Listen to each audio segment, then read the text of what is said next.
Yeah. Hold on. This usually happens. Can anyone hear me? Why? Yes, right? No, yes. Libera is always the backbone. Libera's saved our asses so many times. I really need to like send $5 to him as like coffee. It's like thank you for doing the hard work.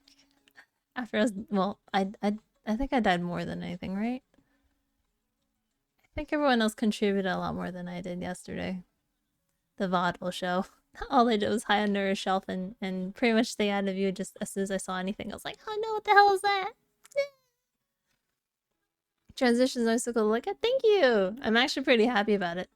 Oh no, I shrunk too much. All the more reason I'm happy I got that or potate to do it. It was a little like pricey, but like it makes sense, especially with the quality I was like, you know, it's fine. I just want this transition.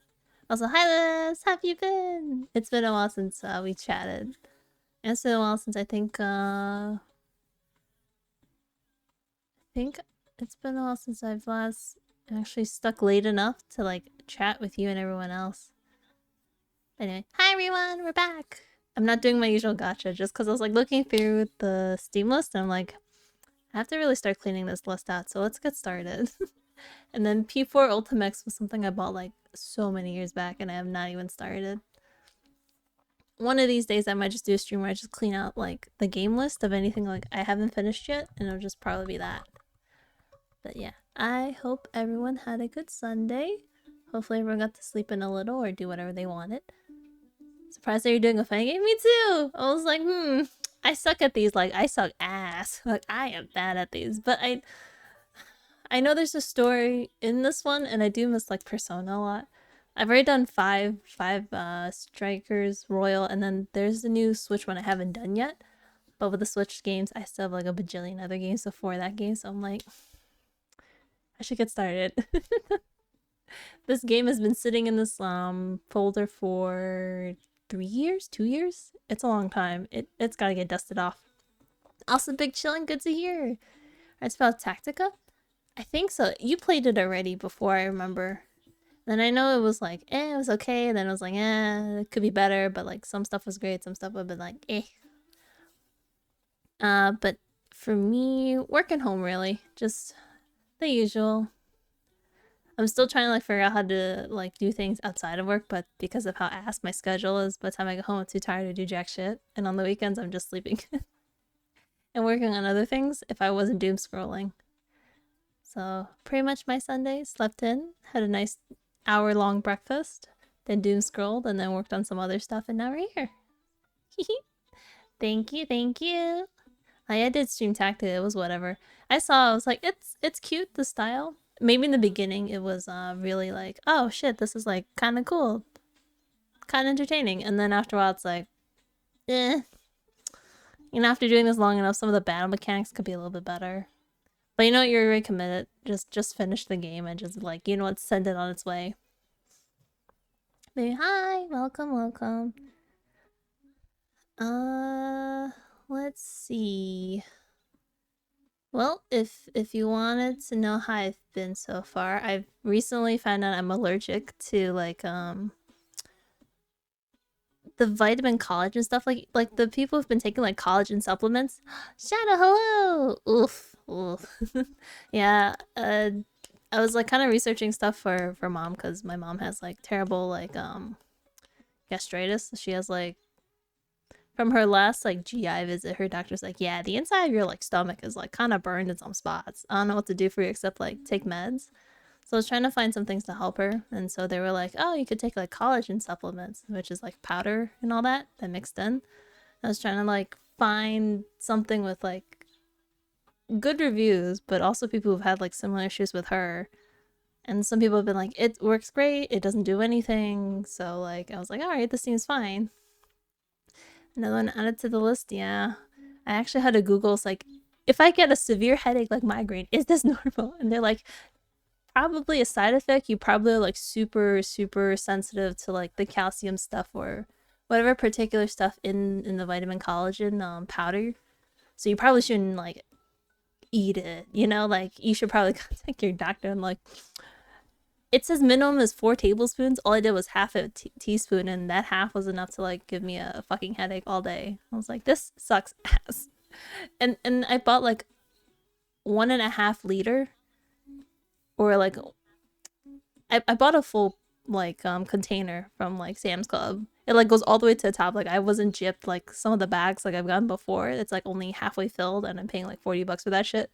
No, I got the entire container for like $30 for like 1.5 liters, as it said. And they were like, once you open this, you can't return it. So, you know, you gotta be sure. And I'm like, nah, I think we're fine. We can do okay. And all I did was 1 scoop. Yeah, and turns out mom's also allergic to it. She's like, yeah, I have this really terrible pending headache. We can't have this. And I'm like, shit, $30 down the drain. And I don't think I can offload it to anyone. So, because, you know, powdery white substance, who knows where it's going. I don't even think anyone I know actually like takes any of this supplement. Like I have coworkers who do like the whole vitamin and like magnesium kind of thing. I don't think they'll like do anything with the collagen stuff. I recommend Tactics, but it's kind of the weakest P5 spin-off in my opinion. Yeah, I guess. I'll play everything just because I'm like, I kind of miss Persona. I miss it. I have 3. I've yet to get the 3. I still want to get to 3. And I'm like, list. Must commit to 1 RPG at a time because I can't have multiple open. I still haven't finished Final Fantasy 15, which I should. And then I think I did something with DMC4. I never finished. I got stuck somewhere, but I'll probably restart that. I only take a daily vitamin. I asked my doctor about it. I'm like, should I start taking daily vitamins? He's like, well, you don't have to. Like, if you eat, like, you know, a pretty decent, you know, meal, you don't really need the vitamins, you know? But, like, people have come in and told me they swear by it. Others have come by and been like, jack shit happen. So it's up to you. You know, I'm not going to stop you, but I don't think it's really going to do anything for you. I'm like, okay. I guess since you're my doctor and you know best, I'm not going to do anything extra for myself. If you miss Persona, P3 Reload is like half off right now. The original? No. I think you gifted me that a while back, right? I have something as a gift. Wait, no. Let me see. I have to double check. This list is like, where is it? It's not here. Oh, it's not here. Oh, okay, maybe not. I know you gifted me a couple games. I don't know if Persona 3 was on that. I don't think it was. Actually, let me see. I know there's a sale, but I know it's like all like EA games, and I was like upset. I was like, if I didn't need to download the stupid EA game launcher, I'd buy The Sims 3 or the other like EA games in a heartbeat, but I really don't want to deal with that whole launching business and all that. Oh, it is. Ah. Remember not getting EP3 because I figured you would get it yourself at some point. Yeah, I checked and I'm like, I don't have it, but I have the other gifts you gifted me, so I will. How long is the sale actually?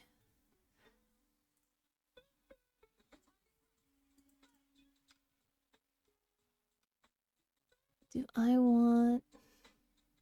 It ends on the 8th. Okay, so I've got 4 days to make a decision, which I do want it.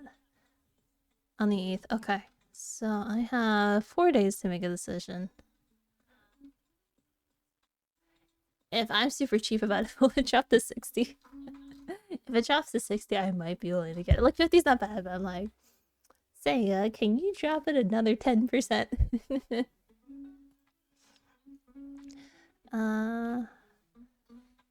Because mostly it's only been like 20, 30, and 50, but I don't think I've seen it drop to 60 until like, I'm gonna have to wait another year, 2 years, until like another game from Sega comes out, then they'll do it. I'll think on it. Because it is money I'm gonna have to spend again. Alright, I'm gonna swap over. I think I've waited long enough. Let's do this. It's gonna get loud. Hold on 1 second. I have to... Let me turn on the sound. Or actually, everyone cover your ears. Oh.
Hold on.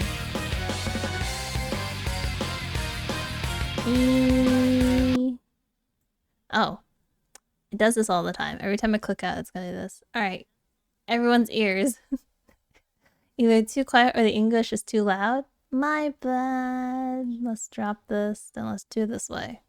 Alright. It might get loud again. Cover thy ears.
I'll do this one first. We'll see what happens.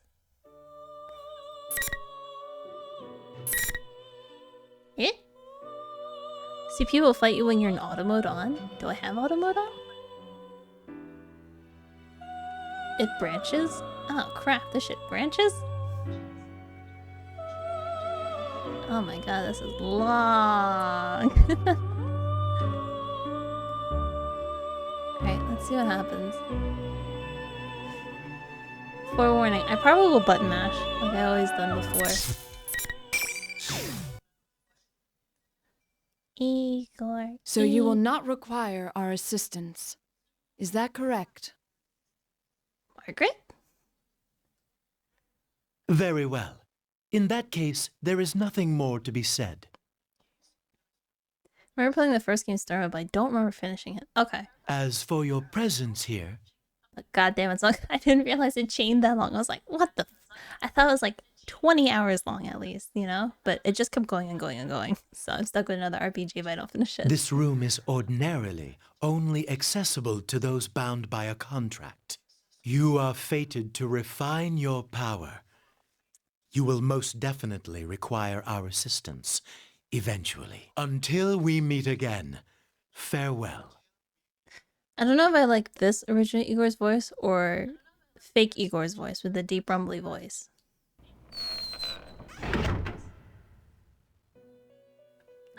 The Velvet Room! Igor! Most intriguing. Are you certain about this? Our domain is indivisible from the destiny of our guests. Nothing meaningless happens in this room, which can only mean that the fate of our visitor just now will be... Margaret? Pardon. I spoke out of turn. We are only allowed to watch over and assist those guests who are bound by the terms of the contract. Well, this Igor's voice is different. Yeah, wasn't because this was original Igor's voice, and then in 5, wasn't he I don't know, was he kidnapped or something? I forget. I don't know if they ever explained it, but like fake Igor was like the deep rumbly voice one. Indeed. So, the young man Yu Narukami is tied to our recent guest's fate. You Narukami. I wonder what fate, or rather, encounter will await him. Yu Narukami. Now that's a guest who never ceases to amaze. Not kidnapped. Fake Igor did something to him to make him disappear. Okay. I was like, it's been a while since I played, but I know fake Igor did something to original Igor. And then it's why the twins end up being from Lavenza to the twins.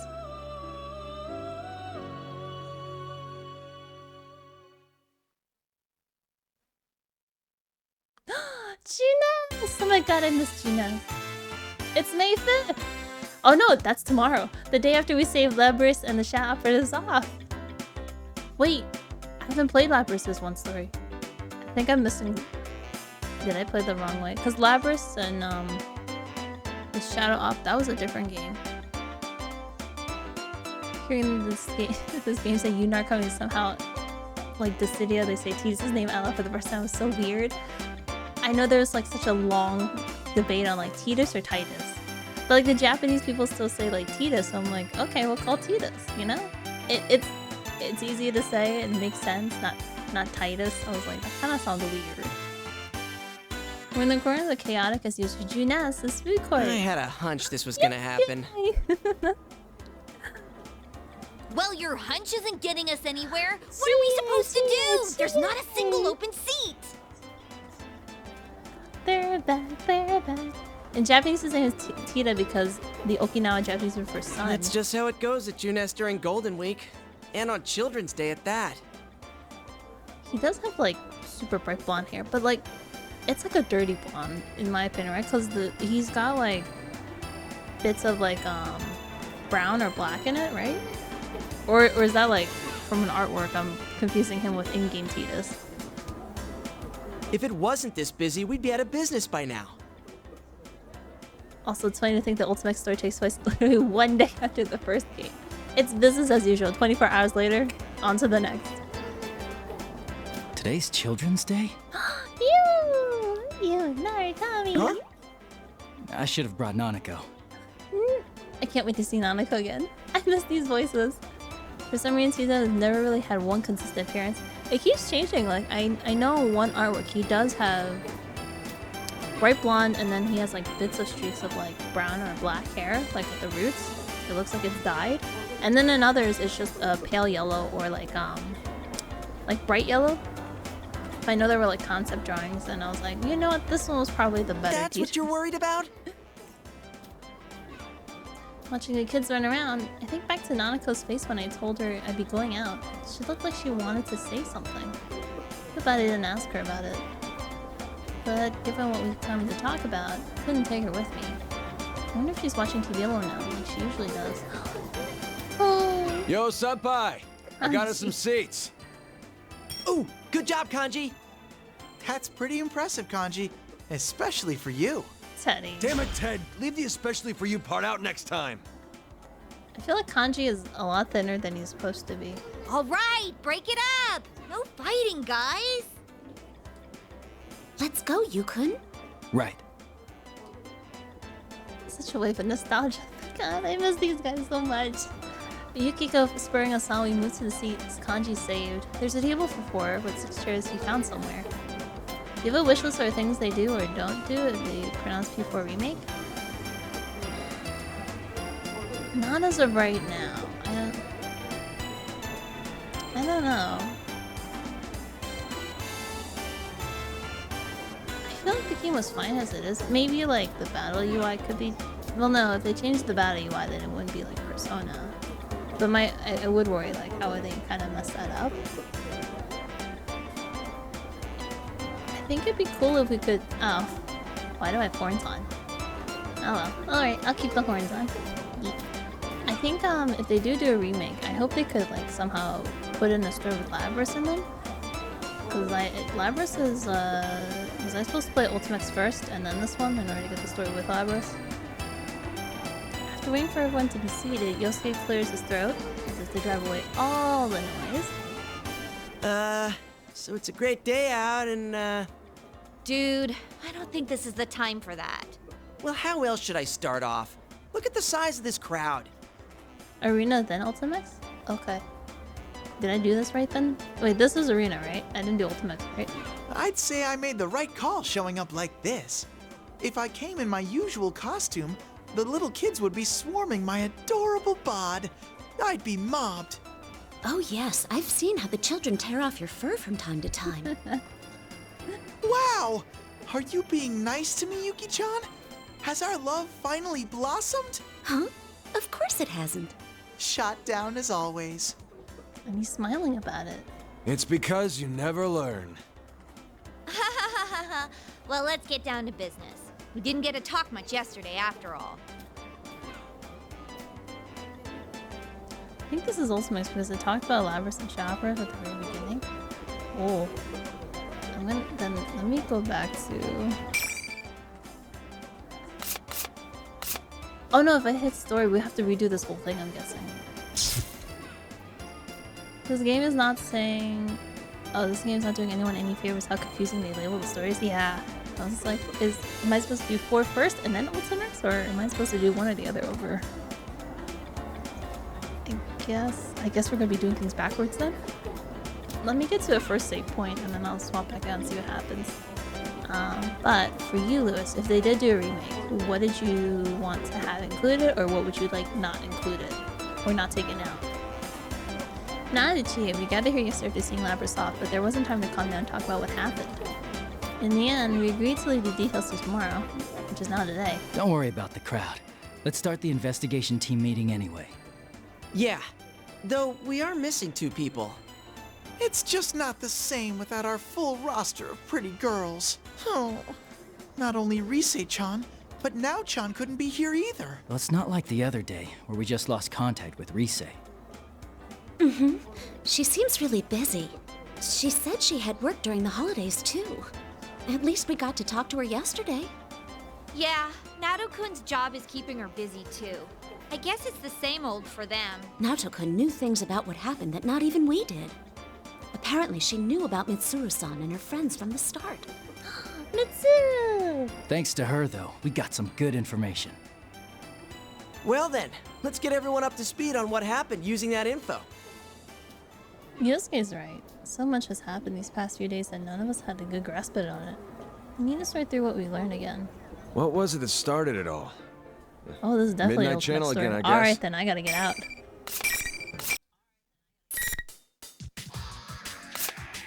Then it's this one I have to do, right?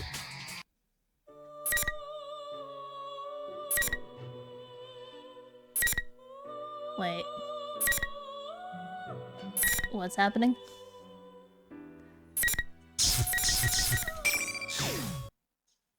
Because I'm pretty sure in the first game story they never met Mitsuru. Yeah, I was like, Mitsuru's much later.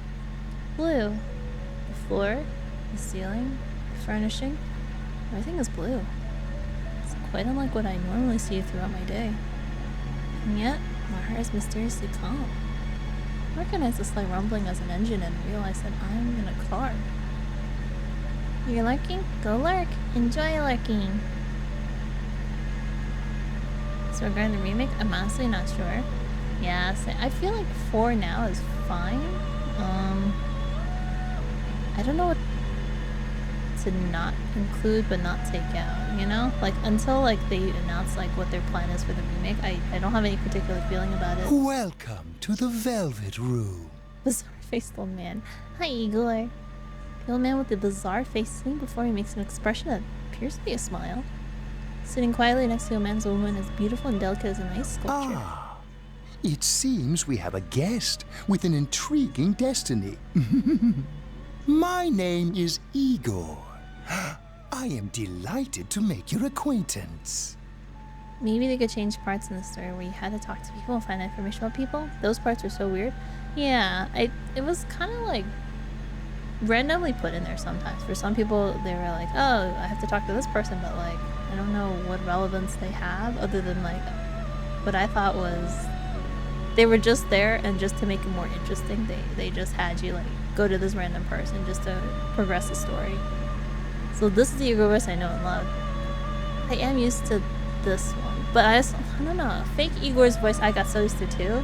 I was like, do I want this light and like flowy kind of voice, or do I want like rough and like it hurts your ears kind of Igor? Because I was so used to the deep and grumbly one after playing 5 for so long. I was like, oh, okay, this is Igor. Got it.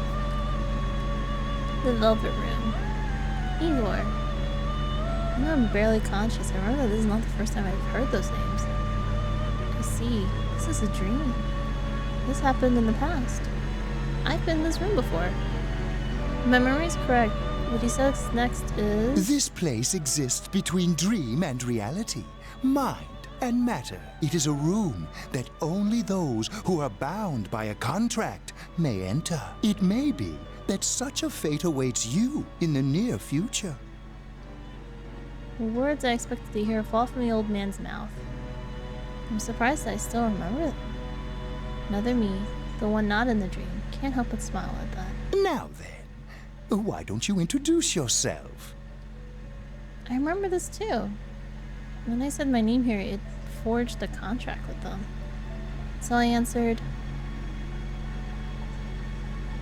you Narukami. Oh, I'm not picking my own name? Okay, you Narukami it is. Wait, it? When I opened my eyes, the light is so blinding that I had to squint. For a moment, I can't figure out where I am, and I looked around. Right. I was on my way back. I muttered to myself and looked out the window. I'm not sure if I want to see Marie in the remake. Marie was kind of like an added, I guess like added alternate ending, right? Like the true ending. The sky's somewhat cloudy, unfortunately, but the scenery is as peaceful as always. It seems that I fell asleep on the train head to the countryside where I spent the last year, in Inaba. If I recall correctly, when I first came to that town, it was an afternoon just like this. This music, I know, it's like unlocking memories. I also have to say, like, so far on my Twitter lately, it's been nothing but Kingdom Hearts related stuff, and I'm like, oh my god, Kingdom Hearts 2 opening and just like unlocked a core memory. Like, I had goosebumps everywhere. I was like, god, I miss this song. P4 is such a vibe. It was. And I mean, it still is, you know? I dozed off in the same way back then and was summoned to the Velvet Room. That was when Igor said that misfortunes would befall me, just as he foretold I was dragged into an outrageous murder mystery. That was no ordinary case.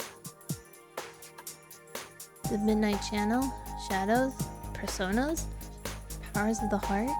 Honestly, P4 remake does happen, they just need to keep the vibes. I hope they do, because like honestly the music was like really good. Like not a single one of them was a disappointment. If they do like an I guess like an alternate rendition maybe, but like they keep like most of the original songs, I'd be happy. I saw things that could scarcely be believed. But they made memories there that can never be replaced as well. Being the powers of Persona, we suffered together. Stood with my friends on the investigation team against these misfortune and fought alongside them. There's no way I could have overcome such ordeal without their help. Wonder what everyone's been up to. After solving the mystery, it was decided that I would leave Inaba since my parents would be returning from overseas around the same time. It's been about 2 months since I last saw them all, as they said goodbye to me at the train station. Wait, so he left and immediately came back. I decided to stay at the Dojima's residence during Golden Week so that I could spend the holiday with my friends. Of course, my uncle was happy to hear this and his only daughter, Nanako, she'd be glad to see me too. Oh, damn it! I still haven't picked up Yosuke's gift. Well, it is something quite particular, I guess. Actually, I received a call from Teddy, one of the investigation team friends this morning. The details of the conversation were a bit troublesome. Is this Sensei? Teddy! Yeah, what's up? I'm really sorry to bring this up, but I forgot to tell you something very important. Oh, the bear jokes. I don't miss that. I have a special request for the souvenirs I'm sure you'll be bringing your bear's friend. Teddy, I'm pretty sure you're not supposed to tell people what you want them to bring you as a souvenir. I already have souvenirs for everyone. But, oh well. Sure enough, Teddy was only asking for some snacks that aren't sold in Inaba, so it wasn't much trouble. Oh, but there was one problem. Oh, and one more thing. Can I ask you to pick up something for Yosuke too? I was planning on bringing something for everyone anyway, but go ahead. Cool! Well, Yosuke's been down in the dumps after his mommy burned his favorite nurse. Oh, his porn stash? She was what I called scorching hot. Just kidding. A nurse? Ah, come on, Sensei. You know what I'm talking about. His nurse magazine with the chest examinations and the bear behinds. I see. And you expect me to buy him a replacement? Of course, silly. People coming to visit are supposed to bring presents. He wants him to bring home a porn mag as a souvenir? Mm-hmm. All right. Oh, I was planning to head back tomorrow, but since we're meeting up early, I decided to go back today. Can you pass that on to everyone? Aha! Then the sexy nurses will be arriving even sooner. I mean, I feel like porn mags are like, you buy on your own, you know. I don't know if you would give it as a gift to another guy. It'll be like, Sensei, we have an emergency patient. Yosuke will be so happy. Okay then, we'll be waiting for you. No porn mags. I'm a little worried now. Hope he isn't telling everyone something that would give them the wrong idea. Well, I should just call again once I get there. In the end, Nurses, huh? I was able to pick one up for him. How can I put it? I feel bad for Yosuke if I gave him the magazine, and every time he opened it, his friend's face kept popping up in his head. And I have to think Yosuke has his pride too. He doesn't need me to buy him this stuff. Then again, this is Yosuke we're talking about. I'm sure he'll understand if I explain my reasoning. Probably. Now pulling into Yaso Inaba. This will be the last stop. Yaso Inaba. Oh. End of the line already. Looks like I've been asleep for a lot longer than I thought. Just as the thought came to me, a certain worry crossed my mind. I had a dream of the Velvet Room. Does that mean I'm going to be dragged into another adventure? Yaso Inaba. No, I don't think I should think such things. I'm overthinking it. Igor had said, I am delighted to make your acquaintance. After all, so it's nothing but a dream. It's quite misleading since I've had dreams of being summoned into the room ever since.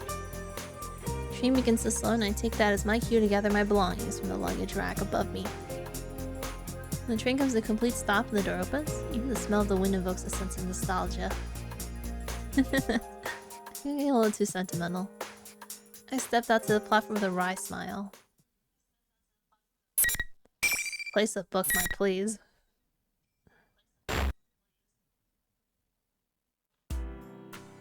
Inaba! I'm standing in front of the train station, but this town's so quiet as it's always been. It feels like the sun has started to set and the orange sky envelops the world. Now, what should I do? Today is May 2nd. According to the calendar, the latter half of the holiday will begin tomorrow.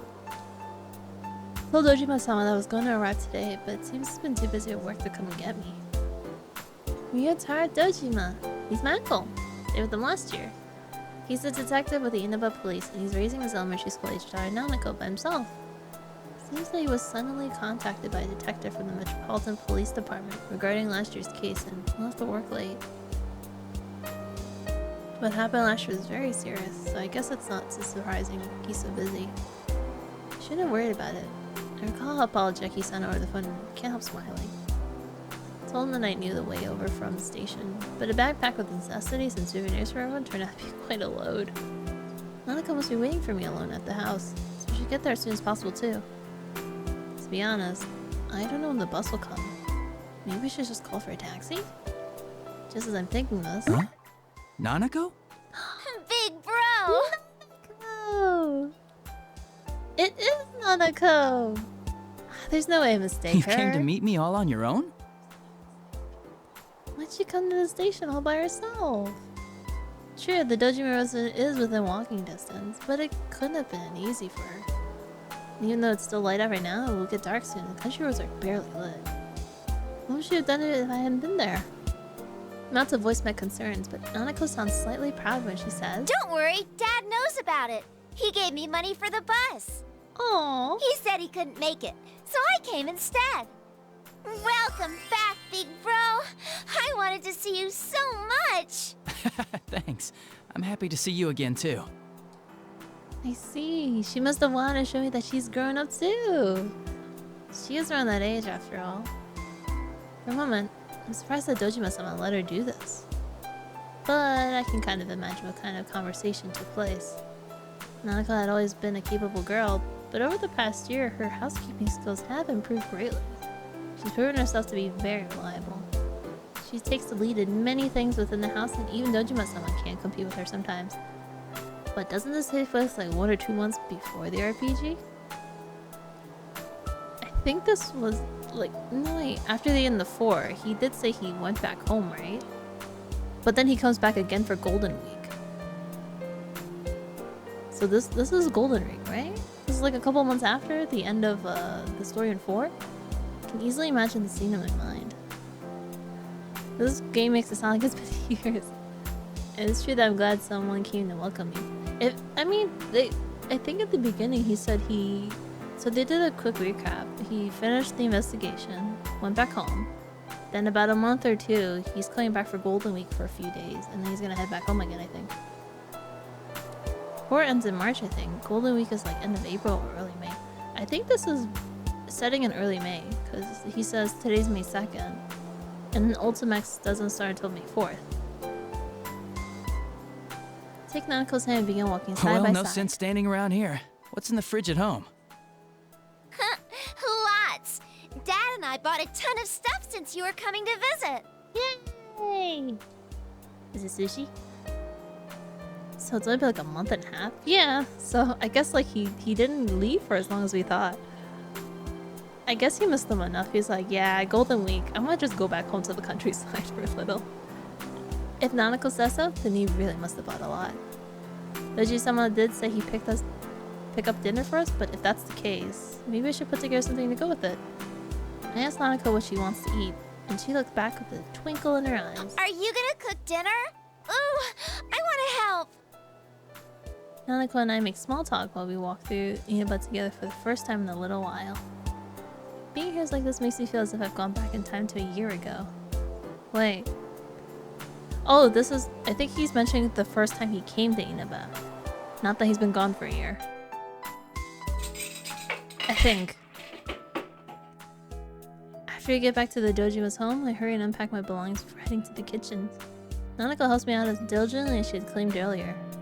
The way she mixes the eggs seems more skillful than before. You're such a good girl, Nanako. Good evening. This is the Evening Journal with news for May 2nd.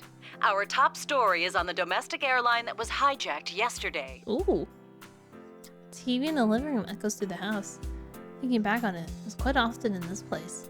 When I first came to Inaba, Nanako was practically being raised by the television. There had been this odd sense of distance between us around that time. She hadn't started calling me Big Bro, and we didn't even cook together like we're doing now. It's little things that bring back memories. Right as we're about done making dinner, Dojima-san arrives with his deluxe sushi! Nanako quickly gets up and rushes to the door. She seems so happy when her father comes home. Dojima-san apologizes about the sudden increase in his workload, and then we all sit at the table and begin eating. Being here like this makes me feel like the 2 months I was gone never happened at all. Okay, so he's been gone 2-ish months. There's a warm atmosphere, as if it's always been part of this family and I've lived here with them my entire life. Thank both of them from deep in my heart, and after I gave them their souvenirs I bought for them, we enjoy chatting with each other as a family. Man, that's a lot more reading than I thought. It's our old room! Phew. Another familiar room. This is the room that was prepared for me on the second floor of the Dojima residence. Naruka had fallen asleep after all that excitement. Carrying her to her room, I told my uncle that I'll be going to bed as early as well since I have plans. All he said was, okay, gesturing towards the second floor. I'm a little perplexed by this, but I have my suspicions. As I opened the door to my old room, seems I was right. The room is no different than it had been when I was living here. It's exactly the same as it was when I left Inaba. Closed the door with a feeling of wistfulness. As I sit down on my sofa and consider my uncle's thoughtfulness, I sigh in exhaustion from the long journey. I'll be able to see my friends tomorrow. Considering that there are still several days left in this holiday, maybe nice to leave early tomorrow and go visit the shopping district. It's raining. Uh-oh. Time is just before midnight. In mere moments, it'll be a new day. Whenever it rains at night, I end up checking the time. While I spent the last year in Inaba, I was always checking for a midnight channel. There's a popular urban here in Inaba. It's a bad habit of mine, even when I'm not here. If you look at the turn-off TV at midnight on a rainy night, you'll see your soulmate. Discovering that this rumor was actually true was the first reason why I became involved in the murder investigation last year. The person who actually appeared on the Midnight Channel isn't your soulmate. It's the next victim. After discovering this, we all nervously sat before our TVs on rainy nights in order to solve the case. That brings back some memories. Nothing will show anymore, though. Will nothing really appear, though? I suddenly have doubts. Why would I think that? After we solved that case, we all confirmed that the Midnight Channel wasn't appearing anymore. And the empty screen stays silent. So why? Just in case. It's not gonna turn on. There's no way. The more I think about it, the more I feel my resolve fading. Peer into the TV screen as if something is drawing me into it. The only thing I see is my reflection in the dark glass of the CRT television. Or so I thought.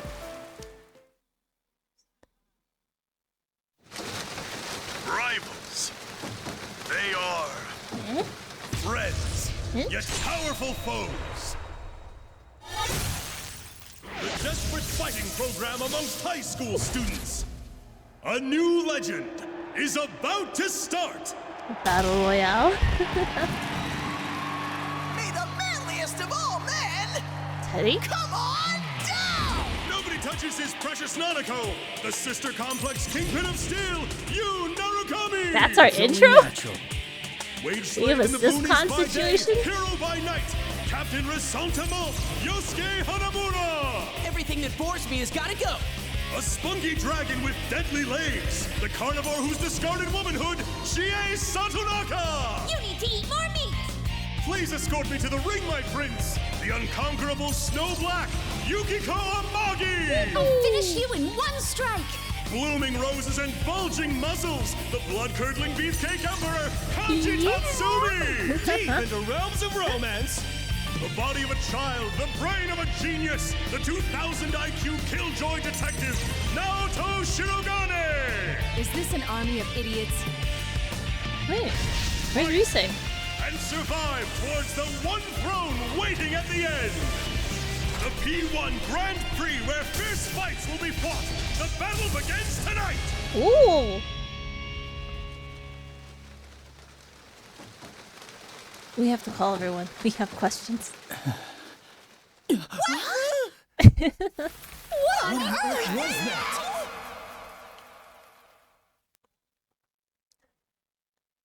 We're back! What? We're back! The TV's back. Sister complex kingpin of steel? I know, that's just shitty intro. We have a syscon? That's our intro? Remember Reese was not a playable character in Arena. Ah, okay. I know an Ultimax she is, for some weird reason. Was that me? Sister complex kingpin of steel? I'm impressed. There's so much wrong with that phrase. I don't know where to begin. No, I shouldn't be thinking about that. Those words aren't the problem here. Hurry to make sure the TV isn't plugged in. That was the Midnight Channel. What it was actually showing was rather ridiculous. But thinking back, everything the Midnight Channel showed last year didn't make sense either. I'm suddenly gripped by tension. If the Midnight Channel is appearing again, I have to find out why. Pulled out my cell phone, search for Yosuke's number. Let's see, H. Hanamura Yosuke. Quickly hit the call button. Does everyone know about this? Is everyone aware that the Midnight Channel is still being broadcasted? Do they know that it's showing us? And that we've been given taglines that can only be described as uncharitable? Hello, this is Yosuke. Yosuke? It's nothing. I just freaked out when you called all of a sudden. Yeah, that's it. What's up? Hey, when do you want to meet? Why are you so chill about this? I can tell what's going on just by the sound of his voice. Yosuke knows about what's happened on the Midnight Channel just now and he's trying to hide that from me. Considering that I've been out of Inaba for a while, I bet he's trying to keep me from worrying about it. There's no need for him to be concerned about that. And again, I can kind of understand how he feels. I am his friend after all. And that's not why I was calling. I saw the Midnight Channel. You saw it too, right? Huh? I can easily hear Yosuke's panicking on the other side of the phone. He's probably surprised I saw the Midnight Channel when I shouldn't be in Inaba right now. He must be thinking that the Midnight Channel is now appearing on national TV network. Looks like Teddy didn't tell him after all. Did Teddy not tell you? Since we're meeting up early tomorrow, I decided to come today. I figured you wouldn't think I could have seen it, so I gave you a call. Jinmabun, hello! Howdy. Welcome back. Well, I assumed you weren't here yet, so I didn't want to rely on you. You haven't changed. So how about it? You're not gonna leave this be, are you, Captain Rasantamo? Danke. Why'd you zero in on that part? Did you see how they called you a sister complex kingpin? How's the stream? So far full of nostalgia. I am so happy to be playing anything with Persona 4 right now. It is unlocking distant memories. So, yay! I don't know what's happening with the story yet. We just started, but... Mine's not that bad. Heck yeah, dude! Nostalgia, it's both a great and terrible feeling. You think? Oh, I ought to tell you, that program's not the only strange thing lately. Anyway, how was your day? Teddy, Rise, and Kanji aren't here either. They disappeared. What? For a moment, I'm at a loss for words. Not only has the Midnight Channel come back on, we've lost contact with 3 of our friends? I have a bad feeling about this. I can't believe that those 2 things are unrelated. Alright, we should get together tomorrow like we planned. My day's good, just had Wingstop? Ooh, that sounds good. Although, I'm skeptical. I do have Wingstops where I live, but like, I don't know. I don't know if the people back there just like don't really put enough love in it, or it's just been sitting out for too long, but it doesn't taste good. Bro, I'm trying to figure out what to eat. Ooh, what's close by where you are right now? Because I don't know what's good in the city. That's the thing. It changes all the time. It differs per location for sure. It sucks though, because then I haven't found a Wingstop that I do like. And the ones that I've like tried near my home and like maybe like a 20-minute drive the other way, like they're both like so-so. Like there was like one time it was pretty good, like it was decent, and then it was just back to like bleh. But I'm guessing the person who was like working there quit, so it went back to like subpar, like the wings were like cooked too long and all you taste was the sauce trying to cover it up. So I was like, just gonna not come back until I either know how to make wings perfectly or I find a better place. Yeah, at the Jeunesse food court. Welcome back, partner. Suddenly reminded that I haven't even greeted Yosuke yet. I finally feel the sense of worry fade a little. I answer with a smile. It's good to be here. No matter what has happened, our friends may be in danger. If that's so, then there's only one thing to do. Huh? Speaking of things I have to do... Oh, right. Sorry to say, I forgot to pick up your souvenir. I'm outside Chinatown, but I don't know. I'm not exactly feeling Chinese. Do you want to get banchan? But like banchan kind of like changed. The last time I went there, it's kind of like the same thing with Wingstop I just described. Like the meat's like cooked too hard, and then they just put so much sauce on it to mask it. It's like ugh. What else is there? I haven't been in Chinatown so long, so I can't really say what's good. There's always sushi. There's poke bowls, but I don't know if the poke place is open right now this late. Most of the other things I can think of are like, there is the Malaysian restaurant, but that's like you gotta sit in, so I don't No, wait, actually no. You can do takeout, but I don't know if you're in the mood for Malaysian food. There's probably like a lot of like pubs and stuff around too, but I don't know if you're into pub food right now. if that's speaking to you at all. A souvenir? Don't even worry about it, man. Don't think I've ever had Malaysian food. My mom has like sworn by the one that she goes to. It's Penang or something? I don't know. It's I forget what street it's by, but it is in Chinatown. You sure? I thought you were really looking forward to it. Those nurses. They're nice and skinny and tight. Nurses? Yeah. Honestly, because I haven't been in a while, Taco Bell sounds pretty good. Is there a Taco Bell in Chinatown? I haven't seen, like McDonald's I have seen, but not Taco Bell. Maybe a Burger King, but like, I don't think anything else outside of that. I had a feeling he wouldn't get it if I didn't tell him flat out. This is rather hard to bring up, but oh well. Yeah, Teddy asked me to get it for you. He said you were crushed that they got burned. Cheesy crunchy gordita? It slaps? I have not had that yet. I'm still scared to go back into Taco Bell. That one E. coli scare was enough for me to not go back ever again. Oh, wait, this is all... I didn't know you were into nurses. He likes to be babied and taken care of and doted on. Shut up! That's enough! Damn it, you're trying to wind me up, aren't you? Stay home, you jerk. Okay, fine. If you didn't need our help finding our friends, I can go back home and I'll see you in another year. But I'm already here. Well, I'll see you tomorrow. At least it seems like he understands about his souvenir. In any case, the preparations have been made. Tomorrow, I'll meet with everyone to sort through whatever information we have on the situation. If we have to, we'll go back into that world. It's best if this was all just our imaginations.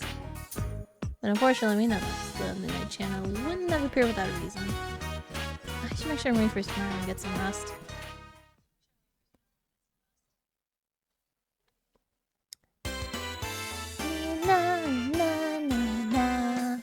This place is lively as ever. Look across the food court on Junessa's roof for the first time in a while. Even though there aren't many people in Inaba, this place is exceptionally crowded. Plus, because it's Golden Week as well, I feel like it's busier than usual. Happen to run into Yosuke at the elevators, briefly greet each other.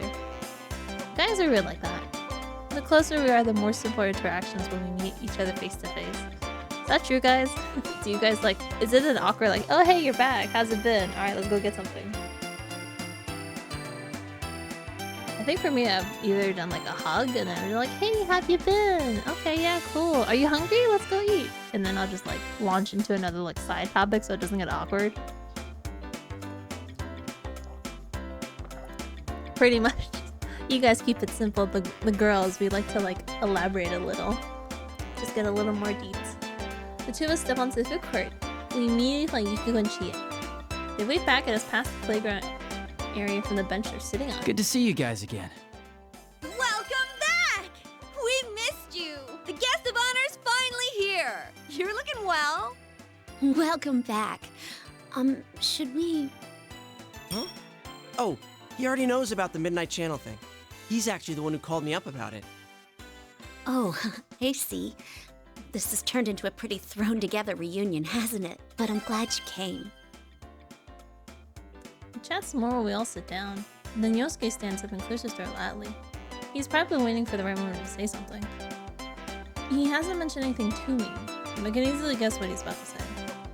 We all look towards Yosuke. Well, it sucks that we can't hang out more before jumping into another mystery, but to celebrate our partner's return, I hereby reinstate the investigation team in response to the Midnight Channel going back on the air last night. Oh my gosh, it's so proper. Oh, the team is back!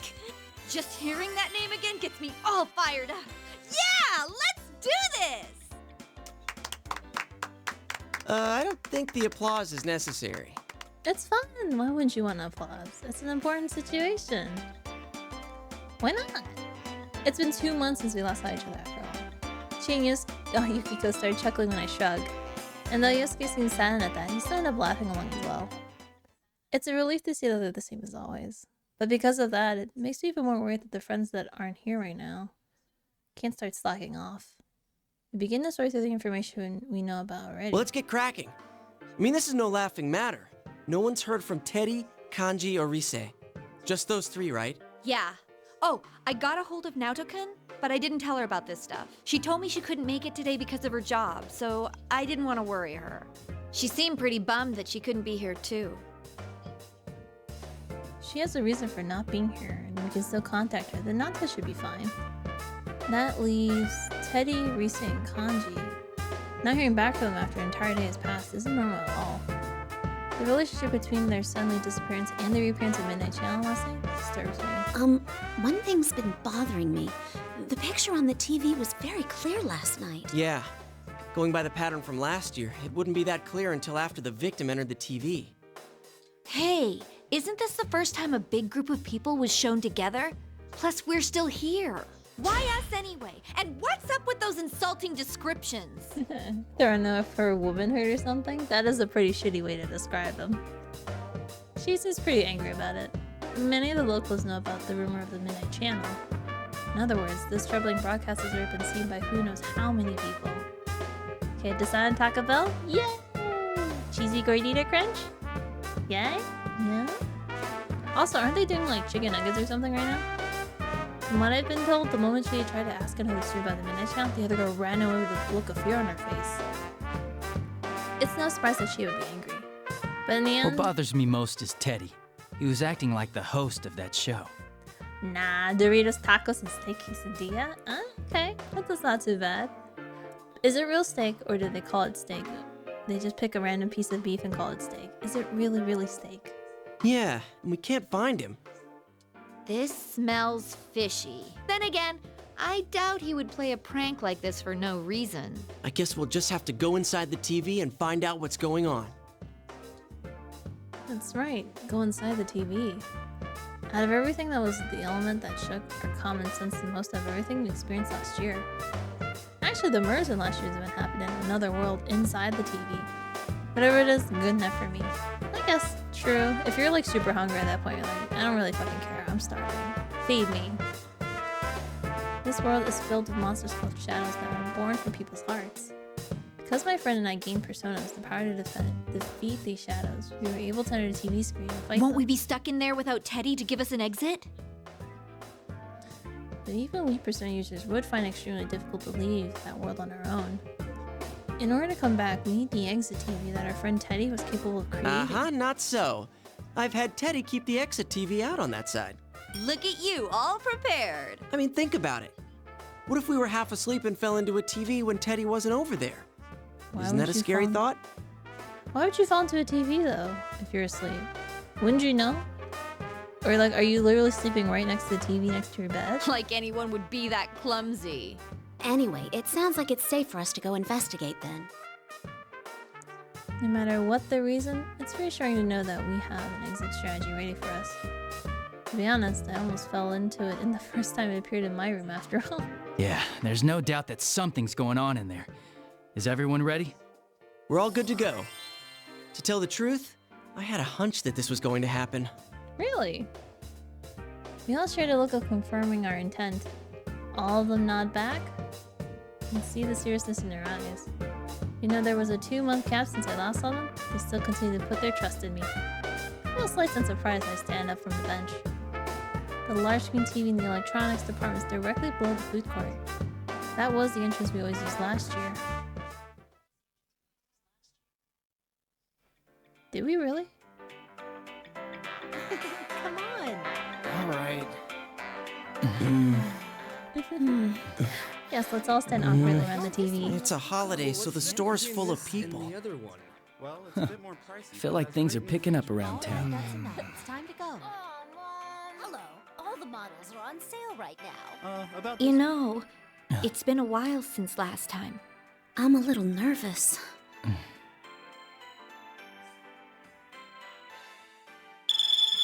It works! Whoa, wait! There are still people in this aisle! Hey, get ready! The customers are going away! Go, go, go! Dog pile in! Go, go, go! Get in there! Stop standing! Let's go! Yeah! Yeah!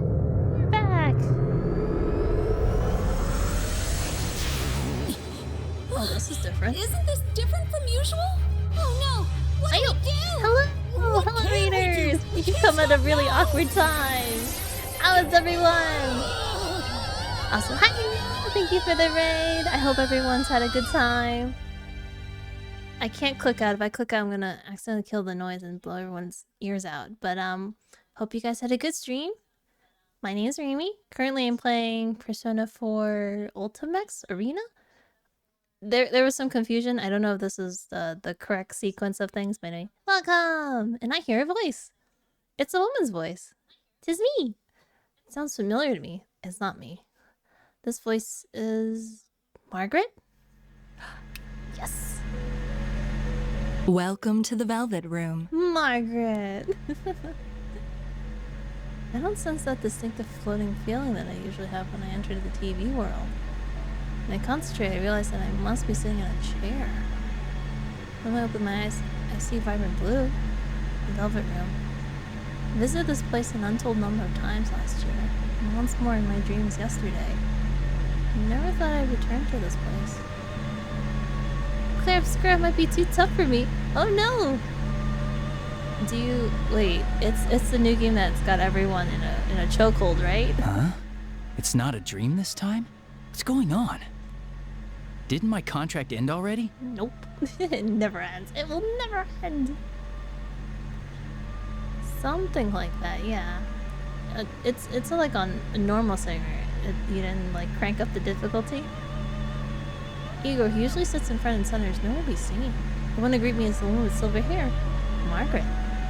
Could this be a personal summoning then? That happened a few times last year too.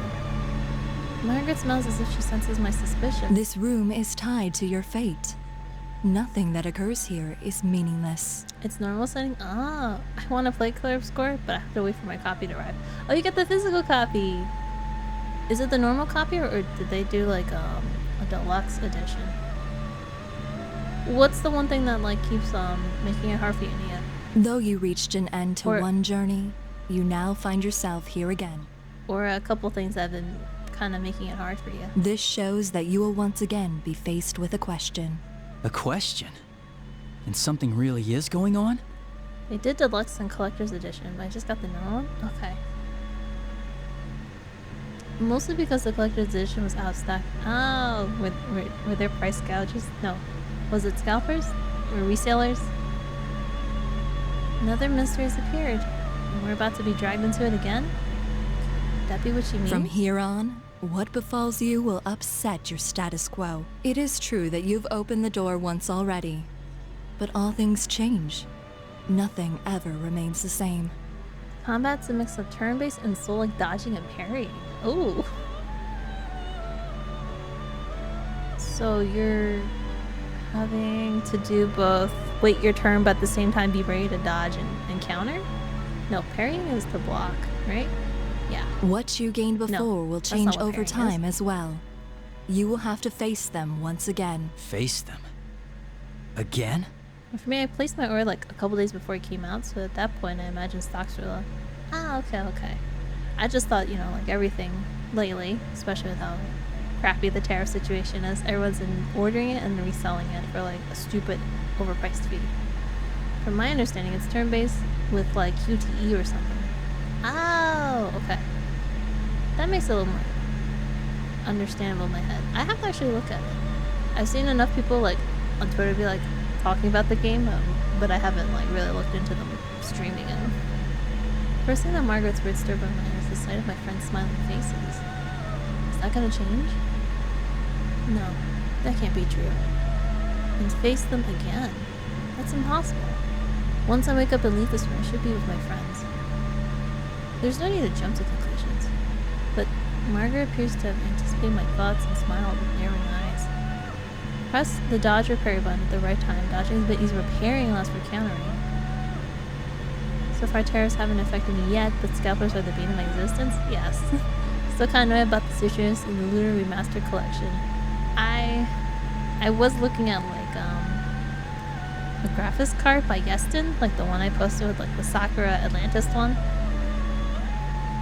it's like 900 on the site, but if I go on like eBay or anywhere, it's like 1,070 with a $20 to $30 shipping, and I'm like, fuck that.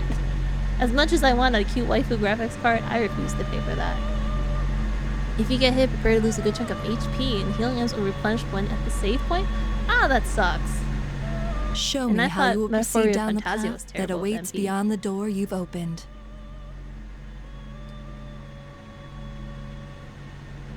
My vision wavers and the blue light before me vanishes quickly. Wait, I still need to know what you mean by those words.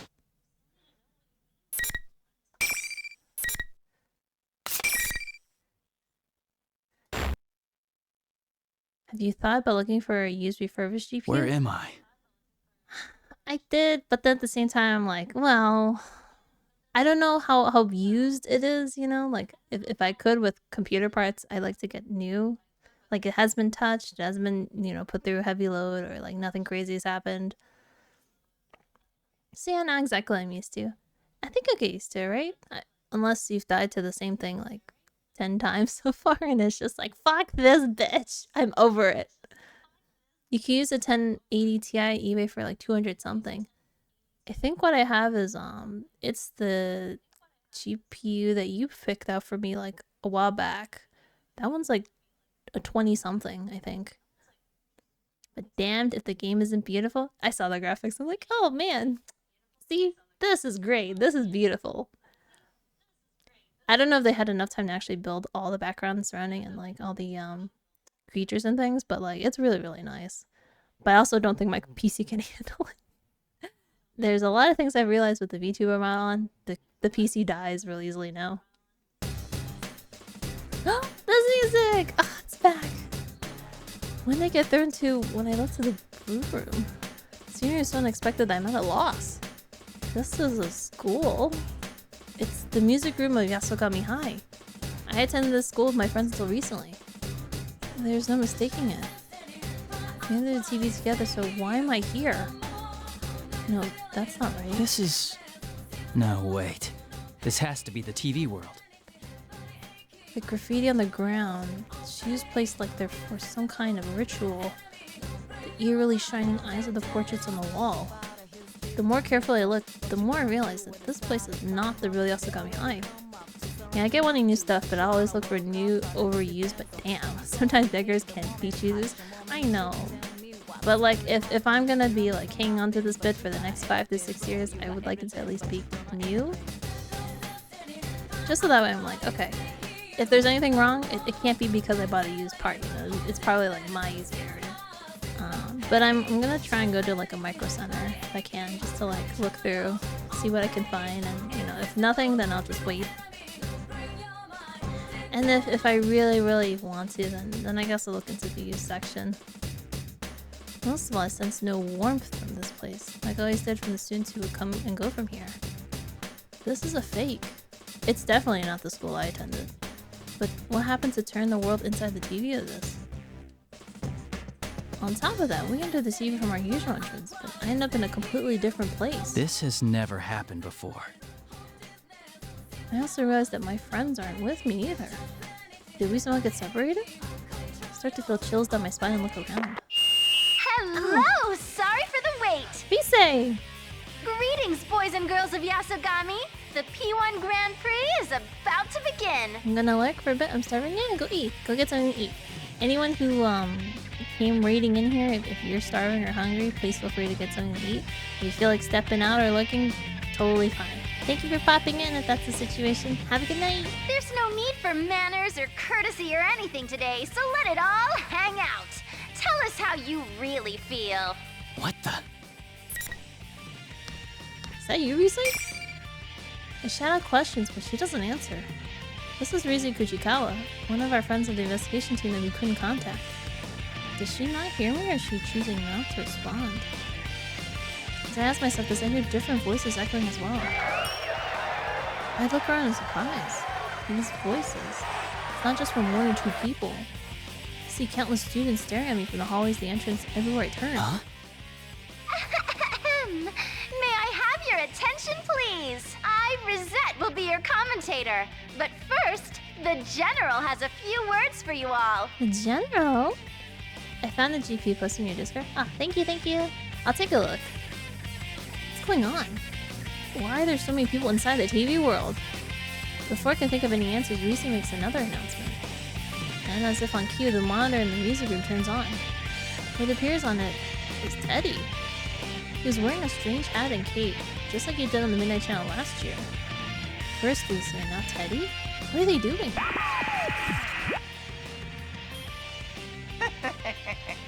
You're all here now.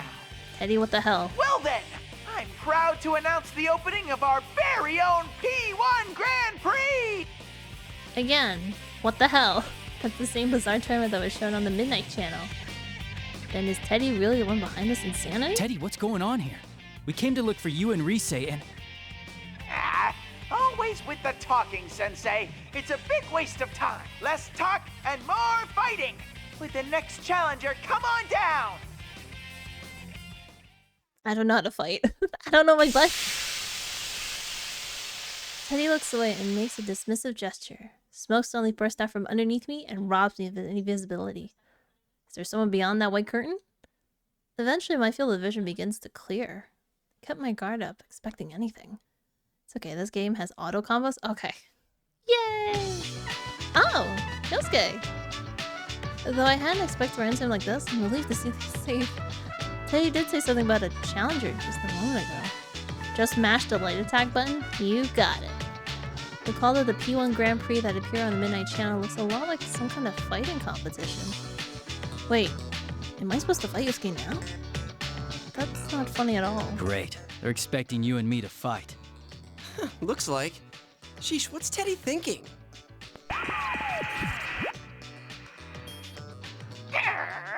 Starting that up already? I won't let you get all buddy-buddy with each other. These battles are fought to the death. Only the victor can proceed. Damn, Teddy. This joke's gone on far enough, Teddy. We're not gonna play along with that. I look over at Yosuke hoping he would agree with me, but he doesn't appear interested in what I have to say. Oh, really? I guess you should declare me the winner then. What the hell, man? Yosuke? What? You don't plan on fighting, right? That means I win by default. You're not the real Yosuke then. That was not what I was expecting to hear. What's gone into you, Yosuke? Do you have some reason to be talking like that? I can't figure out what's going on. Yosuke continued to speak in a carefree manner and said something that I simply couldn't believe. Oh, but is that okay with you? I mean, since Nanako-chan's here and all? Nanako? Wait a minute. Waiting? Isn't this P3 music? I wonder...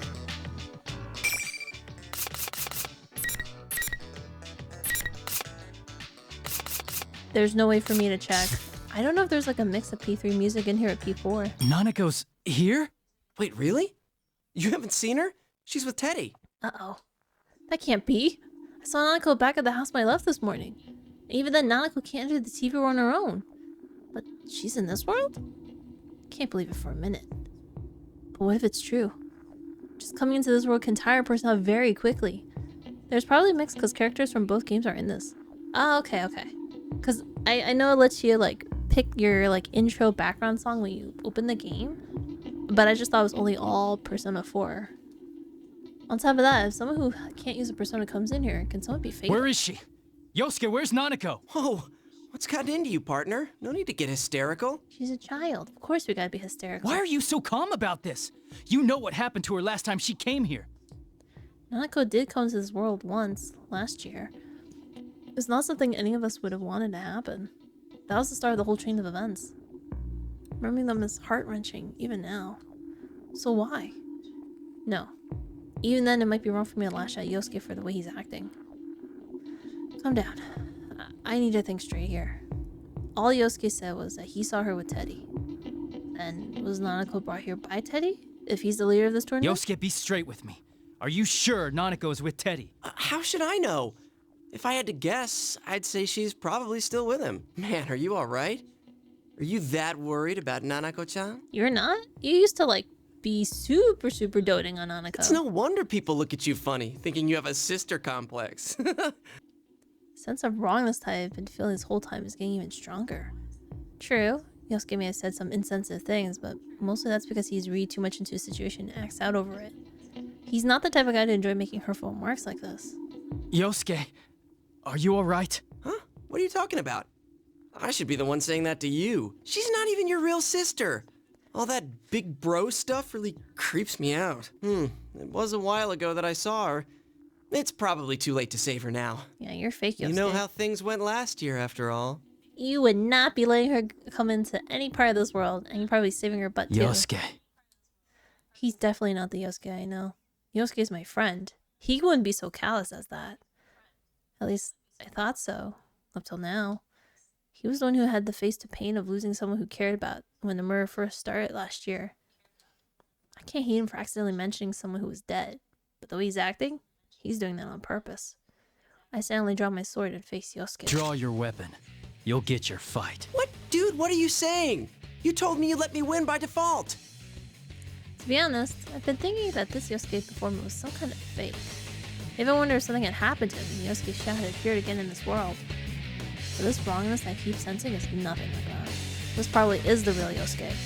And the strangeness I feel is because this world, these words really are coming out of the mouth of someone I never thought would say them. If so, then... I don't know if you're being controlled or if there's something else going on here. Either way, you must understand the best way to resolve the situation. It's to beat you into the ground. There's no way to tell if what I'm saying is getting through to him at all. But if I want to figure out what's going on, I'll just have to fall for this trap Sorry, but I'm gonna go all out. No hard feelings. Huh? All that talk and you're gonna fight against your partner after all? Well, whatever. Let's hurry up and get this started. Ready? Is there a tutorial?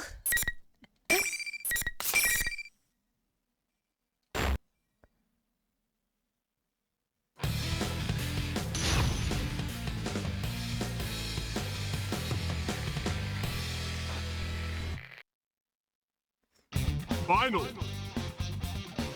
Fight. Stay down. Over here. Over here.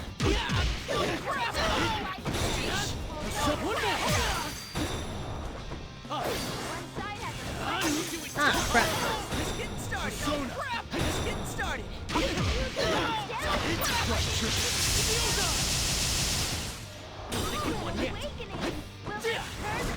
Over here.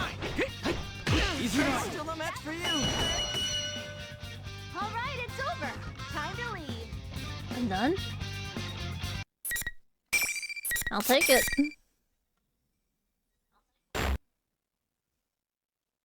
Get his ass. Smack him into the ground. Amazing, Sensei! Keep that up and zoom on ahead! Ahead? You're gonna continue with this? Teddy, about Nanako. I don't want to spoil the surprise. If you want to find out, you'll have to get to me! She's not here, but, you know, for story's sake. And I can't say why, but I think you should hurry. Monitor shuts off. I still haven't learned anything about Nanako. But he did seem to have been expecting me to ask her about her. That did make sense. He did seem to have been? I don't want to think about it, but Nanako really may be here. The moment the monitor turns off, the students begin to leave like waves in the receding tide. No, they don't look like students anymore. There's something inhumane just taking the shape of students. It's too focused on the fights to notice, but it seems their true forms are coming through. They look like silhouettes. Could they be shadows? But even so, I don't sense any hostility from them. Well, if they're not a threat, and they're going away, there's no need to chase after them. Besides, there's something more important to do right now. Yosuke, are you alright? Walk towards where Yosuke lies collapsed on the ground and give him a hand to help him up. Ow! Couldn't you hold back a little? I seriously thought you were gonna kill me. You were saying some really dumb shit, so I don't know. The same went for you. I wouldn't have stood a chance if I held back on you. Yosuke grimaces in pain as he stands, but he doesn't seem to have suffered any severe injuries. That's good. I know it couldn't risk going easy on him, so I was a little worried that actually hurt him. But once we got a good look at each other, Yosuke's demeanor suddenly changes. Anyway, that aside, shut up about the nurses already. It's not like that's the only thing I ever think about. What are you talking about? What's this about nurses? Huh? You were harping on it the whole time. Huzzah! How can you stand there and constantly bash raccoon. my taste in women with a straight face?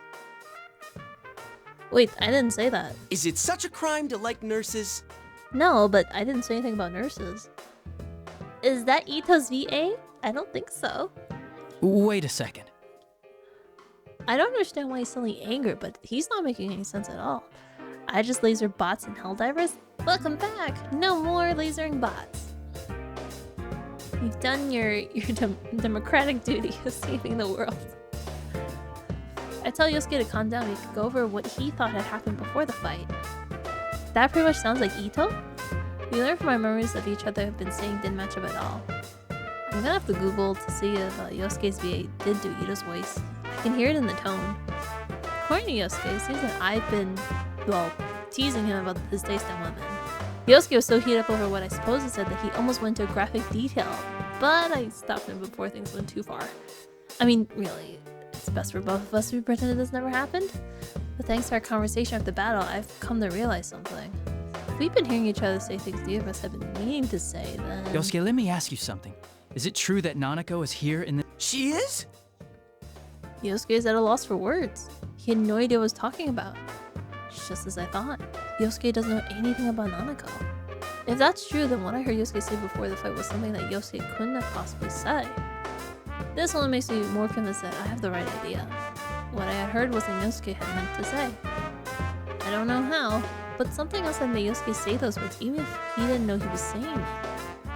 That reminds me, Teddy on the screen said that I needed to get to him if I wanted to find out the truth. Does that mean that Teddy had done this to me? I guess there's no choice but to keep going. Nanako's good friends with Teddy. I don't want to imagine it happening, but if he wanted to kidnap her, it's certainly possible he could have. I want to go home at once to check and make sure she's okay, but I have no idea where I am. Even worse, Teddy holds the means of returning to the real world. There's no way out of here unless I find him on my own. I'm trying to see if I can get Yosuke's voice line again, just to hear it. Taking off? Yeah. Well, be careful. I don't know, I can't hear Ito in there.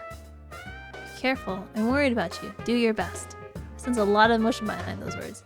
He only said 2 things!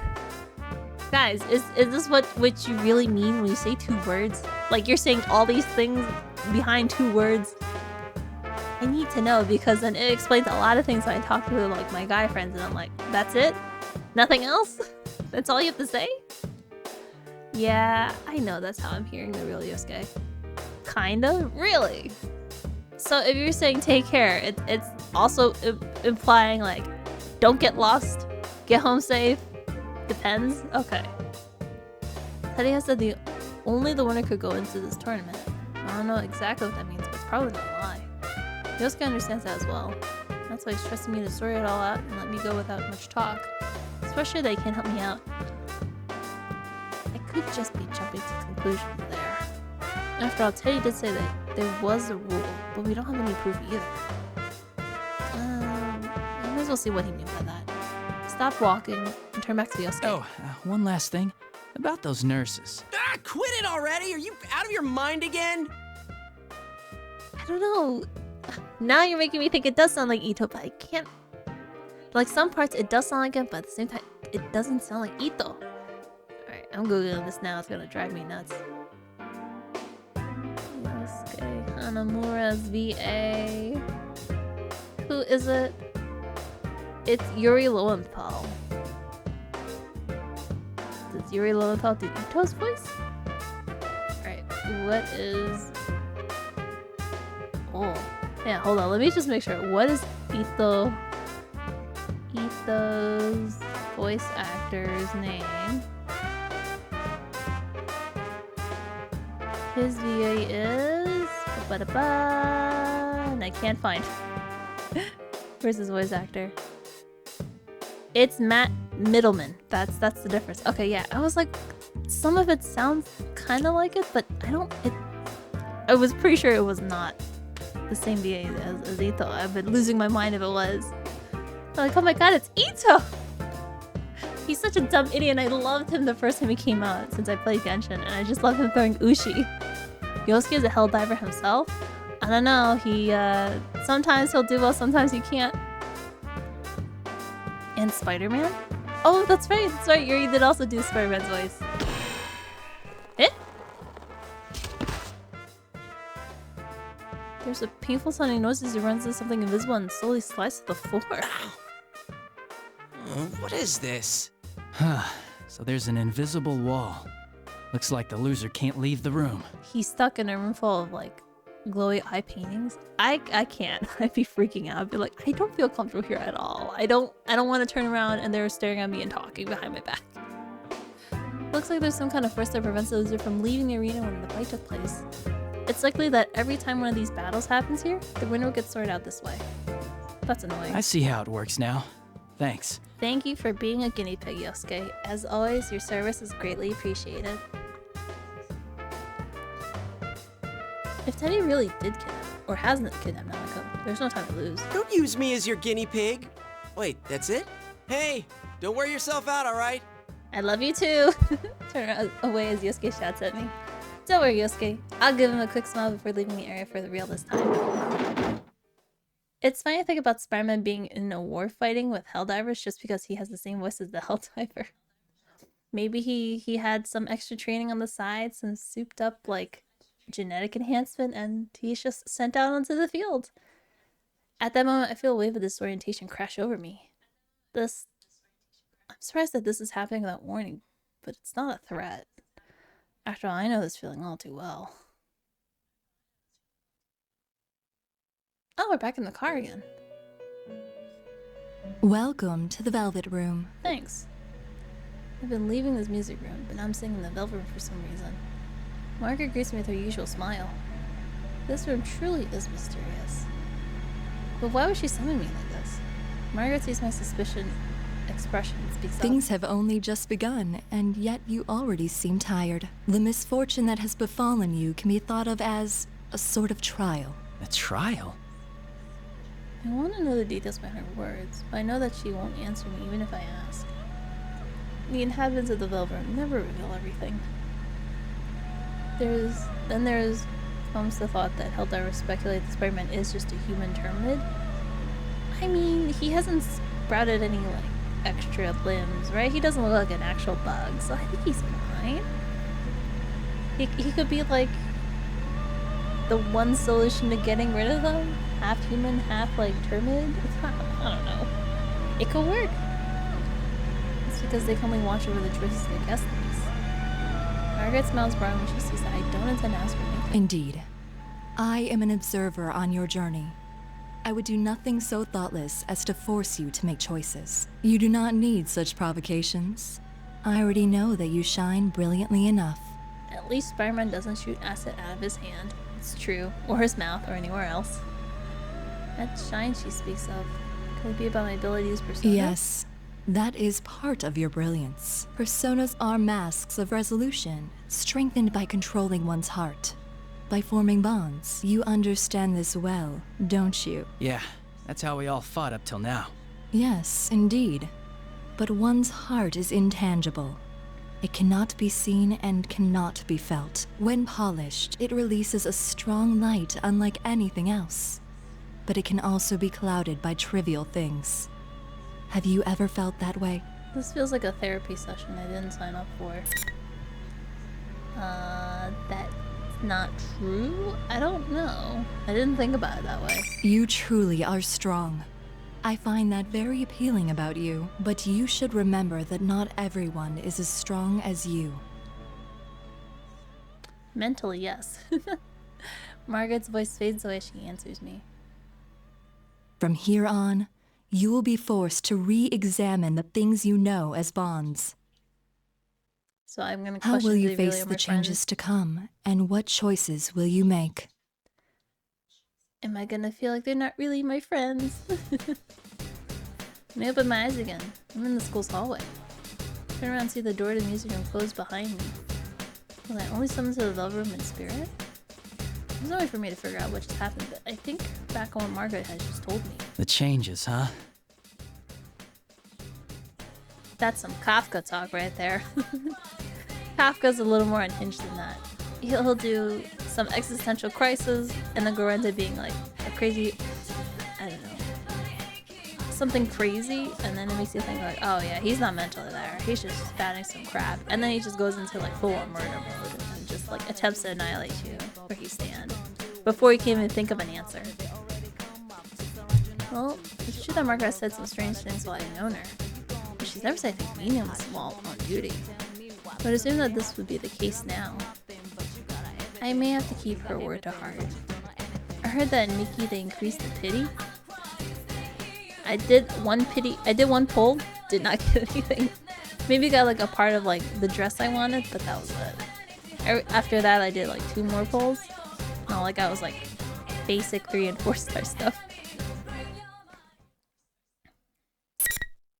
Am I allowed to move around, or is it just like visual storybook telling?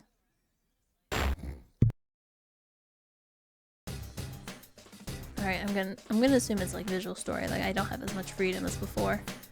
In any case, I need to concentrate on this case for now. I'm sure I'll understand the meaning behind what she said when the time comes. I think I'm gonna do more talking here than I did in Ace Attorney. I must proceed. Though this bizarre place looked nothing like the Yasogami High I attended. The building seemed strangely familiar as I went through it. It still took me 108 out of 220 hard pity to pull for it to get my dress. I'm not gonna be able to get the dress unless I get really super lucky. Like if I get like 3 things out of the 5-star dress and like the next 20 pulls, that'd be great. Teddy had appeared on the monitor in the music room. From the looks of things, he appears to be behind what's happening. But I heard Rise's voice over the school's PA system before my fight with Yosuke. If this school works anything like they're doing, I can make a good guess as to where Teddy and Rise are. It might be the announcement room. But, of course, things aren't that easy. Those invisible walls keep getting my way wherever I go. It seems that some of these walls don't let anybody through, no matter if they won or lost a fight. Every single time I run into one, I'm forced to take another path. It's like my route is already set for me. I feel like I'm being led somewhere. I stop for a moment in the hallway out of the practice building and mutter to myself while I take a look around. Who is... No. Where are they trying to lead me? At that moment... Hey, you there! You're one of them participants in that there Grand Prix thing, right? I know this voice. A voice that I don't recognize at all breaks me from my reverie. It's the girl that's name starts with an L. I instinctively jump back and draw my sword in surprise. Whoa! It's you! What's the big idea? You could poke someone's eye out swinging that thing around. You're what I guess is a sister? Counterpart? I turn and see a girl I've never seen before. Was she part of that crowd?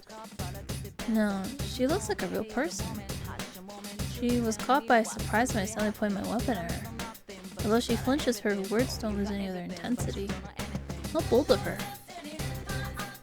That may seem like an odd thing to say, but it's what suddenly crossed my mind. But this girl doesn't seem to have any intention of attacking me. I sheathed my sword, but remain cautious. Sorry, I didn't mean to startle you. Sorry ain't gonna cut it. What were you gonna do if you hurt one of the students here, huh? Is this Tara Strong? It sounds like Tara. You can't go pulling that stuff without student council approval. All right, the jig is up. I'm putting the kibosh on this tournament right now. That sounds like the VA for Amy. Hey, wait, hold on a second. A little? I'm not in this because I want to be. I'm trying to stop the tournament. Trying to act in a non-threatening way, but the girl continues to glare at me. Who in the world is this girl? She's wearing a Yasogami High uniform. She says something about the student council. I don't recognize her. You don't encounter people here in the world like this often. If a person is here, then they're either a persona user or... Why are you here, by the way? Wait, did you fall inside a TV? That's right. I might have to put it a little differently. But if she can't enter TV herself, the only possibility is that someone threw her in. That was what was happening in the murders from last Fall year. inside a TV? What kind of nonsense is that? She's not aware of it. If she was a persona user, I don't see why she'd hide the fact. Is she trying to keep that from me? Then she wouldn't have come out to talk to me like this. And does that mean she's a victim at all? Carefully choose my words to avoid provoking the girl to introduce myself. I'm Yu Narukami. I was a second year at Yasogami High until last year. Huh? Last year? But that uniform. Oh no, this is kind of my usual equipment when I'm in the TV world. Equipment? Never mind. Forget it. Well, if you were only around till last year, I ain't gonna blame you for not knowing. I'm the new student council president. Nice meeting you. Student Council President. If I remember correctly, the Student Council election should have taken place just before the holidays. I have no knowledge who won any of those elections since I left Inaba before they took place. That reminds me, I didn't have any friends on the Student Council last year either. That's a lie. We had so many, like, what was it? Like personal links, whatever they're called. One of them was with the Student Council. You have to have someone as a friend there. Unless, like, after we left, we're like, yeah, we ain't talking to you no more. Delete. This girl may very well be the president. No reason not to believe her. Now it's your turn to spill. You said you ain't in the tournament because you want to be. Then what are you doing here? And what's this tournament about in the first place? I feel that if I don't explain things very clear to her, it'll only provoke her further. But trying to tell her everything about what's going on here will only confuse her. I leave out the fact that this place is inside a television and tell her about the other things that are going on. First, I tell her about Teddy. It's a friend of mine, likely the ones who set this tournament up. Second, that I encountered some of my friends who were dragged into this as well, but they're acting strangely. And third, that my cousin, Yanako, still in elementary school, may have been dragged into this mess. The girl calling herself the Student Council President seems skeptical when I talk, but eventually she sighs. So if I got this right, you didn't start this, but your friend did. Well, you don't seem like you're lying. Thanks. Seems that she somehow grasps the gist of what I'm trying to say. I thank her out of politeness, but she laughs and asks why I'm thanking her. There's still one more difficult task left at hand. How do I make her understand that all this is within another world, one accessed by going through a TV screen? She still appears to be energetic, but it doesn't change the fact that she is in danger.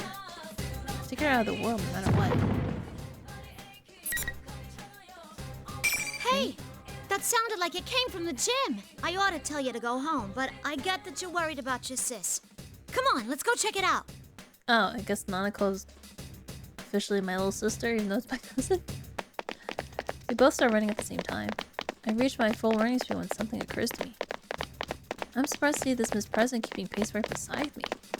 Just staying still in this road would be strenuous for a normal person, but she doesn't seem to be out of breath. She's quite impressive. I take a moment to quietly praise the girl running next to me. Hello? Hey, oh. Is this kanji? It's gotta be kanji. We burst into the gym where all the noise comes from, but there's no one here. Instead, we see huge piles of stacked chairs. They're twisted and intertwined everywhere on the open floor of the gym, forming huge towers that reach almost to the ceiling. What is this? Who'd go to all this trouble? The girl stares up at the chair, seemingly dumbfounded. Suddenly, the monitor of the gym flickers to life. And as I expected, Teddy appears, again in that costume. Oh, are you on a hot date, Sensei? Sure, why not? Well, that's fine with me, of course. But shouldn't you keep your mind on the fighting? I can be fighting and dating at the same time. You don't know that. I can multitask. Whoa, you look so mortified. That's the face I was hoping to see. He's not saying anything completely straight, but he's obviously hinting that he knows I'm worried about Nanako. I know that saving Nanako is important, but I can't leave Miss President here alone and abandon her in this world either. Still, I feel Teddy's words cause me to doubt myself. And Miss President raises her voice. Hey, you! You're the ringleader of this mess, aren't you? What's the idea? Raising a ruckus like this without running it by the student council? Pack it in and clean all this up already. She speaks as fast and clearly as she had when I first met her.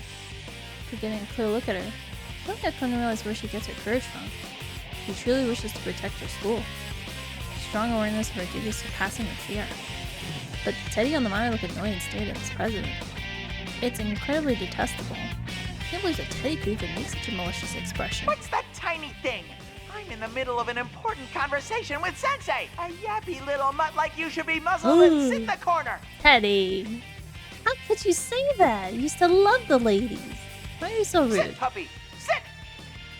He has absolutely no intent of dealing with her seriously. Miss President turns bright red in humiliation and begins brushing off like that. This is enough. I take a step forward to put myself between the monitor and Miss President. Leave this to me. Miss President's lips are trembling. She must be angry that there's nothing she can do herself. I don't want that anger to be in vain, so I turn and face Teddy on the monitor. That was pretty harsh, Teddy. Hard to believe a womanizer like you would say such things. What's so attractive about a shameless liar like her? Liar? Liar? Do you know something about her?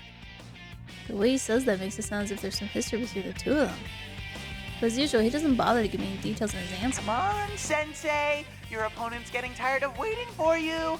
I don't see anyone. With the next challenger, come on down! It's Kanji.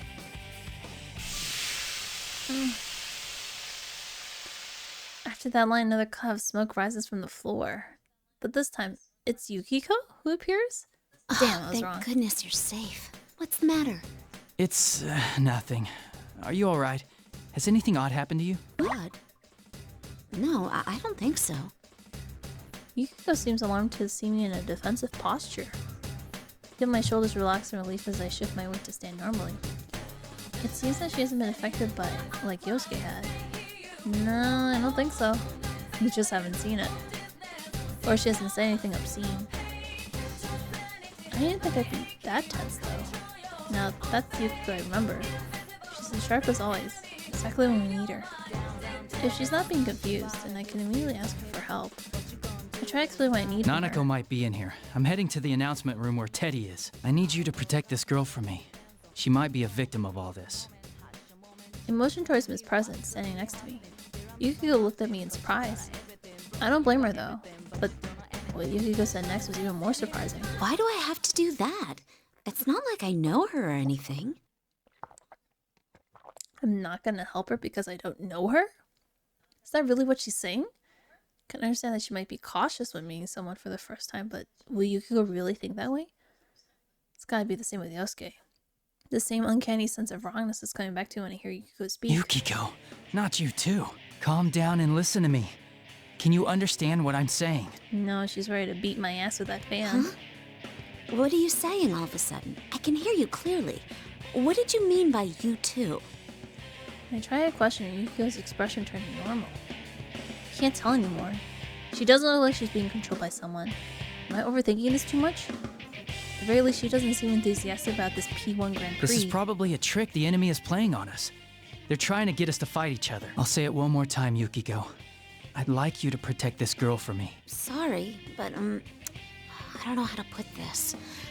It just feels like you're being really selfish. You always help people who have nothing to do with you, and I admire that. But where does that leave us? It's always your friends who get put in danger because of your self-centeredness. I'm used to hearing her voice, but her words are scathing. I'm convinced now. There's no obvious change in attitude like there had been with Yosuke, but something must have warped Yukiko's words too. Her words seem like a sound argument, but she means something else. I don't care if someone who isn't related to me gets hurt. It's definitely not something Yukiko would say. The real Yukiko would never say something that disrespects the value of life that way. Don't be deluded. What happened to Yosuke is happening to Yukiko too. I don't understand the details, but Yukiko hadn't had a complete change of heart. Yukiko. What the? Yukon? Oh, she's calling me Yukon already? I draw my sword as President quickly tries to stop me, but I can't answer her right now. The battle will clear up this pointless misunderstanding between us, and the time to fight is now. Ooh, now that's our senpai! You'll show no mercy, not even to a girl if it's for your own goals! You're a real bastard with a sister complex. Keep it up and bring them all down! I ignored the taunts being delivered in Risei's voice. Even if our words aren't getting through to each other, and we have to fight without understanding what's going on, we'll come to an understanding later. I have to believe. Both myself and my friends. I hold my sword to the side of Protecting's president, who's standing behind me. Sorry, but you need to stay back. Whatever you see here, try to stay calm. Promise me you won't run away. But please hide. What happens next will probably surprise her greatly, but I doubt Miss President will run away. She's already shown how strong her determination is. I glance at her over my shoulder. Although she looks worried, she still gives me a slight nod of agreement. Now, time to do this. We must end this as quickly as Persona. possible.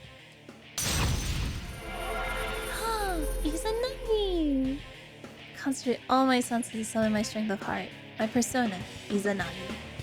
If I allow myself to go easy on Yukiko, she will surely defeat me. Yukiko smiles faintly and takes her battle stance. She resists the idea of protecting his president, but she seems to have no qualms whatsoever about fighting me.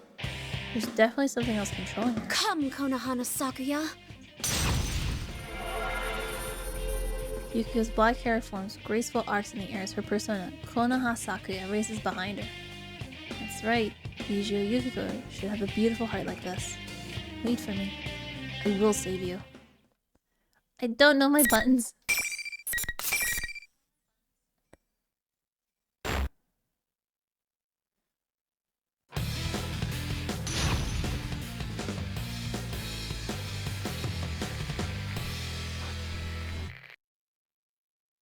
Finally! Fight! Over here! Brace yourself! I think they could Persona! Nice try!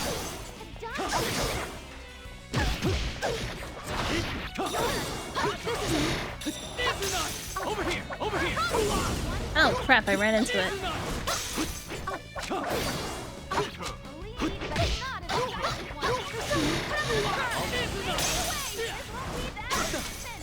Nice try! Over here! Over here! I'm gonna die to this. Damn it.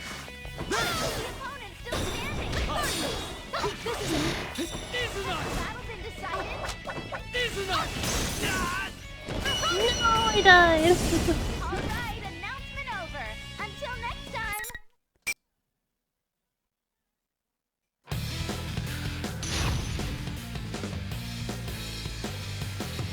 Am I allowed to see what the buttons are real quickly? Because I don't know what I'm hitting. Finally! Fight! Oh, I'm hitting the other button. That's why.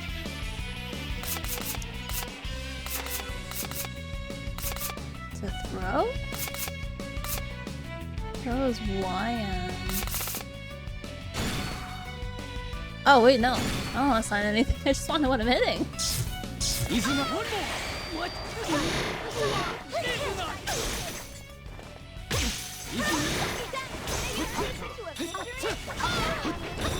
Easy enough. Over here!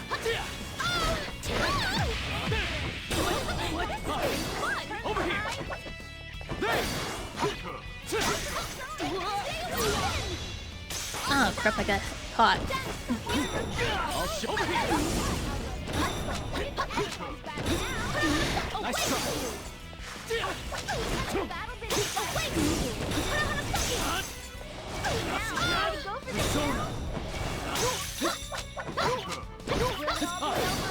Sorry, guys. I died again?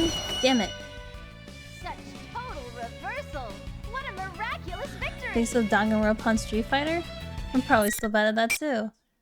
Button mashing? I don't think I can do anything like that. I've been button mashing and nothing has worked. Closer though, a little bit.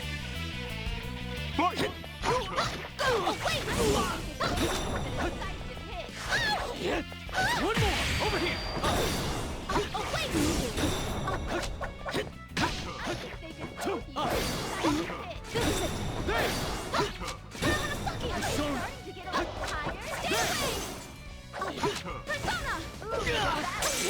Nice try! Persona! I'll show you man's potential! Over here!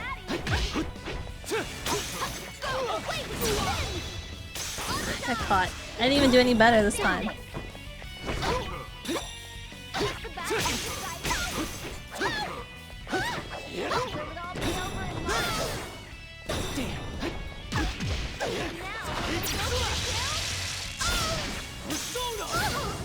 Not enough, not enough!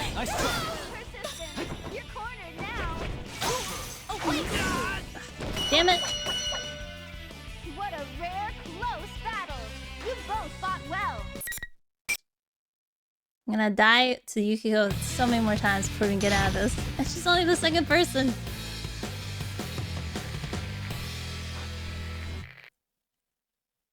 Finally!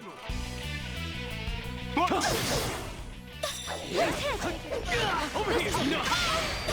Over here! Over here! What? Nice try! What? What? Persona, over here! Stay away!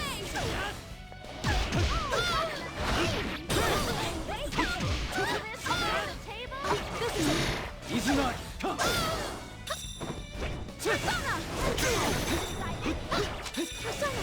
Nice try. Ugh. Oh my! They lost! I need bigger combos. I don't even know what the combo position is. I was like looking for that and I'm like, I don't see any combos anywhere. But I finally got her. I guess the game was like, alright, you died too many times. Here's a freebie. You, Senpai! What an utter thrashing! Yeah, like 5 times. I love all this animosity! These cocky, self-righteous friends showing how they really feel by beating the crap out of each other. That's the real thrill of the P1 Grand Prix! I don't care to hear any more of Teddy's jests. Still have reservations while fighting against my friends, but I know now that there's no other way to save them. I'm resolved to do what must be done. Beating the shit out of them. And me. My ass hands me like 5 times, and it's only the second person. Also, there's no knowing if Teddy and Rise have been affected just like Yosuke and Yukiko had. If they are, then there's no use in trying to talk them through the monitor like this. That's the conclusion I've come to. But this person seems to have some other idea. How much further are you gonna push this? Why are you doing it anyway? These guys are friends! What's so much fun about making friends fight each other? This president vents her frustration at Teddy's image on the monitor. But I was a bit surprised at how she worded it. She seems more upset that he's making friends fight each other, not why he had dragged the entire school into this mess. We only just met, but she's clearly sympathized with us and understands the pain we're going through. I am embarrassed, but proud at the same time. A girl with such compassion would be a great student council president. No wonder she was elected to represent the student body of Yasogami High. It's alright. Thanks, though. It's not alright! This is... She's still worked up and lashes out at me. Perhaps her heart's a little too honest. But her anger set my mind at ease. She's right. What General Teddy's doing right now cannot be forgiven. Clear to the monitor. Sorry, but you're not getting your wish. What? Did you think this would be all it took to break us apart? That it would make us hate each other? Sorry to say, but that's a huge mistake on your part. I believe in my friends. They'll never get taken in like that. You're so stupid! What kind of sensei are you? I'm warning you now. If you really are Teddy, then we'll get you back to normal no matter what it takes. Even if it costs us our lives. I know Teddy's gonna launch rockets at me and I'm gonna die so easily. Like, no questions asked. I'm gonna just have my ass handed to me and just be like, oh, never mind. But if you're an imposter, hiding behind Teddy's face, I will make you pay for toying with us.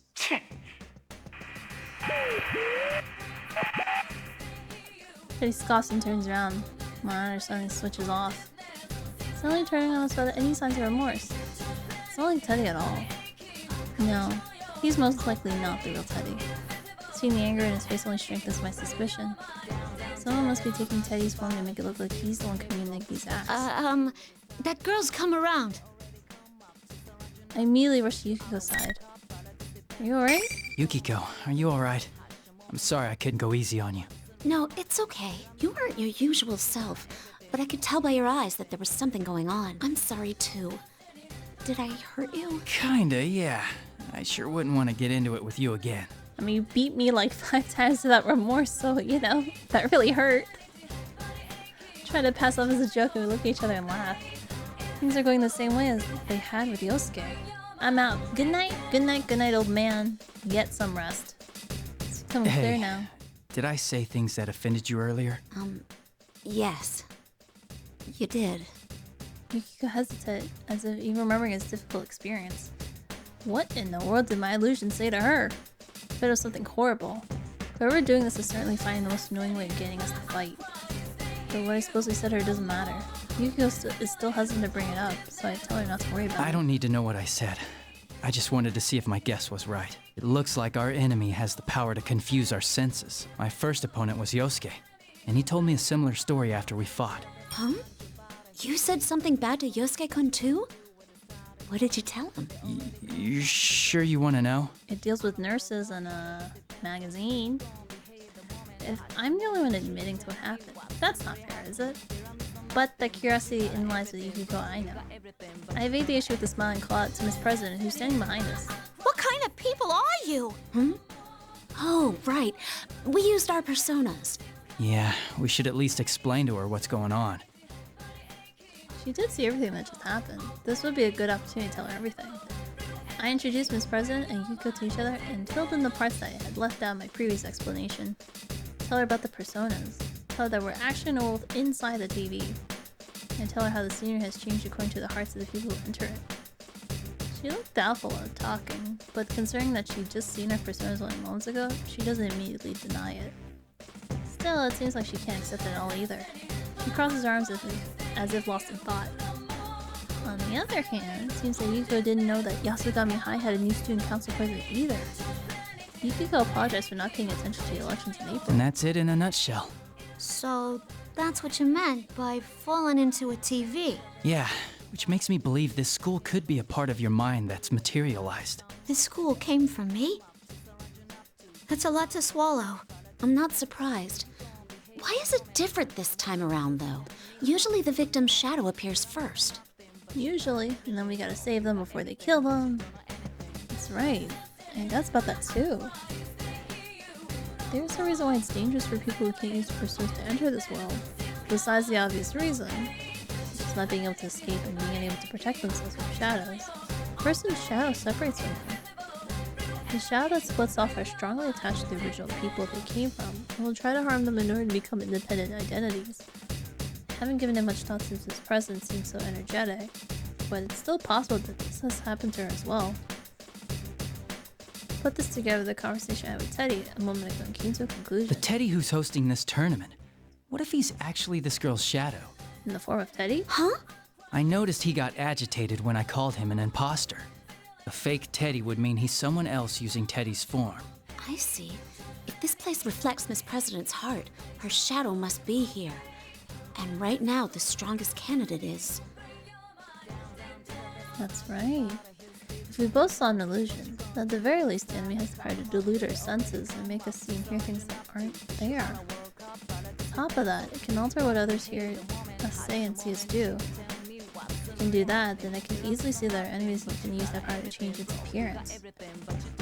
That means we impersonating Teddy and leading this tournament. That still leaves the question as to why it would take on the appearance of someone that doesn't know. I've seen shadows in the past that took on bizarre appearances. This is the first time I've seen one impersonate an existing person. Does this shadow have some kind of objective? I came to my senses late that Miss President turned pale and staring at the ground. All this talk of shadows in another world doesn't seem to be reaching her, but she seems troubled at the thought that she might be the causing all this. I'm about to tell her that the actions of the shadows aren't her fault, but Miss President rises to her feet. I'm gonna check out the announcement room. That General Teddy's behind the whole shebang, right? And if he came from me, then I gotta own up to the responsibility. As student body president, I can't let this go. She's taking this really well. She, like, immediately accepts all this. Wait, you're being reckless. We'll take care of the shadow. You need to... What? Get out of this TV world? And how am I supposed to do that? Go on. Show me the door. Well... Her eyes are filled with the fires of determination, just as they had been when I first met her. Her sense of responsibility and her awareness of her duty that says that she will never back down. Hi Remy, just lurking. Hi Sonia, welcome, welcome. Feel free to like. I'm here for my next peek for, I guess my needs for Persona 4 is being kind of met. Your little cousin's in the announcement room, and you're gonna go save her, right? I just wasn't expecting so much reading. I might not be as strong as the two of you, but I'm no slouch in a fight. Wouldn't it be better if we went together? No, don't you understand?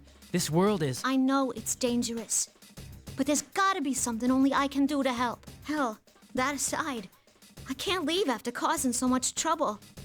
Making friends fight each other. I'm going on ahead. You don't want to waste time arguing, yeah? This president declares this in a voice that brooks no argument and takes off running. Yikes. Wasn't expecting her to behave rashly like that. I don't know how fast she can run. If I'm gonna go after her, I need to go at once or I'll lose her. Please, you have to go after her. Yukiko sees me hesitate and knows exactly what to say. She's right. There's so much we don't understand, but there's no way the investigation team can let a victim run off to die. I'm late, but I made it! You made it! Hee.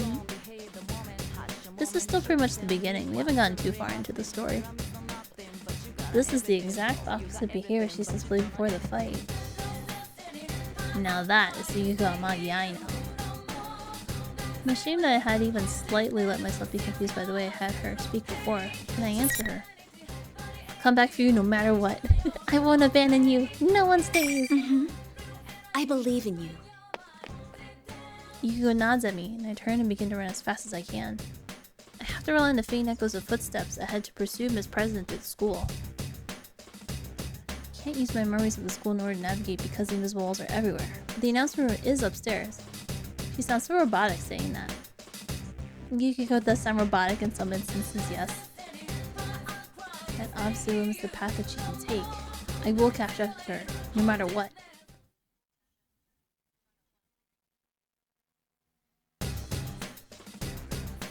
I've been running after Miss President for a while, but I still can't catch sight of her. She's so fast, it's almost supernatural. I begin to think that her path may not be hindered by the invisible walls. Wait a second. Now that I think about it, she's not a participant in the P1 Grand Prix. She didn't appear in the introduction video, and even though she's been there, when I faced off with Yukiko, she wasn't affected by the rules. Could she be able to walk through these walls? Still, then catching up to her would be quite difficult. Just as I'm thinking this, suddenly a blue door appears in my path. I've seen this before. This is the entrance to the Velvet Room. I don't have time to deal with this, or so I think. When I consider the timing of its appearance, I can't but feel that there must be a reason for it. I make up my mind and reach for the door. As I walk through the door, I feel a slight sense of lightheadedness and close my eyes reflectively. When I open my eyes, I'm seated in my usual position.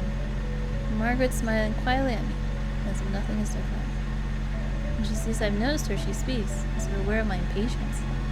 The only reason I even heard her so far is because Blaze Blue Cross Tag Battle game. I will. I think they did like a collab, right? Like years ago? I can't remember. You seem flustered, but time has no meaning here. Margaret politely points this out, and I'm in a hurry. Time is meaningless, huh? Thought I'd figured out a few things about this room, but it seems that there's still more for me to learn about it. If time doesn't pass while I'm in this room, I should concentrate on what she's about to tell me. Once again, as I'm reading my thoughts, Margaret smiles. It seems you've emerged victorious and have come away with a piece of the truth. Though you are in a garden of deceit, you have the vision to go forward. Very impressive. Is that student council president's shadow really the cause of all this then? Who can say? All I know is that you are getting ever closer to the truth. You can tell me. You probably know what the hell's happening, right? You know what's going on in this. It was a while ago, but the Blue Blaze tag game dropped. 7 years ago, the game dropped. Yeah, it's been like a very long time, so I know there was something about like Persona 4 had like a couple collabs in both like merch and games, and like thinking was it clothing? I can't remember. There is one lot. thing I can tell you. Margaret's golden eyes are fixated on mine. If that girl's shadow is the cause of this misfortune, she will face her trial. But it's separate from your fate. You have your own trial to overcome. Keep that to heart. My own trial? I don't mean to, but I repeat what Margaret just said. Everyone sees various things in you that draw them to you. Salvation, hope. I myself find fascination in watching over you. Fate may not be the author of your trials, but you are destined to be tested. Margaret smiles mischievously and nods towards me. Another slight feeling of lightheadedness passed, and I returned to the otherworldly school. The blue door is nowhere to be found, as if it had never been there to begin with. I look up. I still don't understand what my own trial is supposed to be. My friend loves playing as Teddy, who comes out as the TV, it seems. Teddy is... In the beginning, he was fun, but then he gets, like, a little annoying with, like, the bear, or, like, barely, or bear-tastic, or, like, the bear jokes and stuff. And I'm like, ugh. There's always that one character you're like, really? Do you have to be like that? For some reason, my mind is cleared up a bit.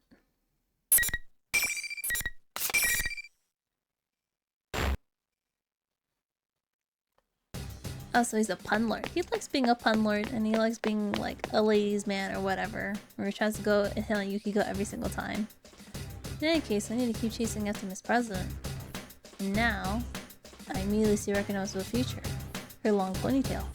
I found her! Wait! It's too dangerous to go alone. Take this with you. Miss President turns around in response to my voice. She's smiling. I wasn't expecting that at all. Calling me impressed that you managed to catch up to me so quick. But this calmness. Had she expected I would follow her? I didn't feel like she's toying with me. But I understand now. Nothing I can say to her will change her mind. There's no helping it. Promise me that you won't leave my side. And you can't do anything rash. If you can't agree to those terms, I'll have to force you into protective custody. She's not like she's gonna listen to us.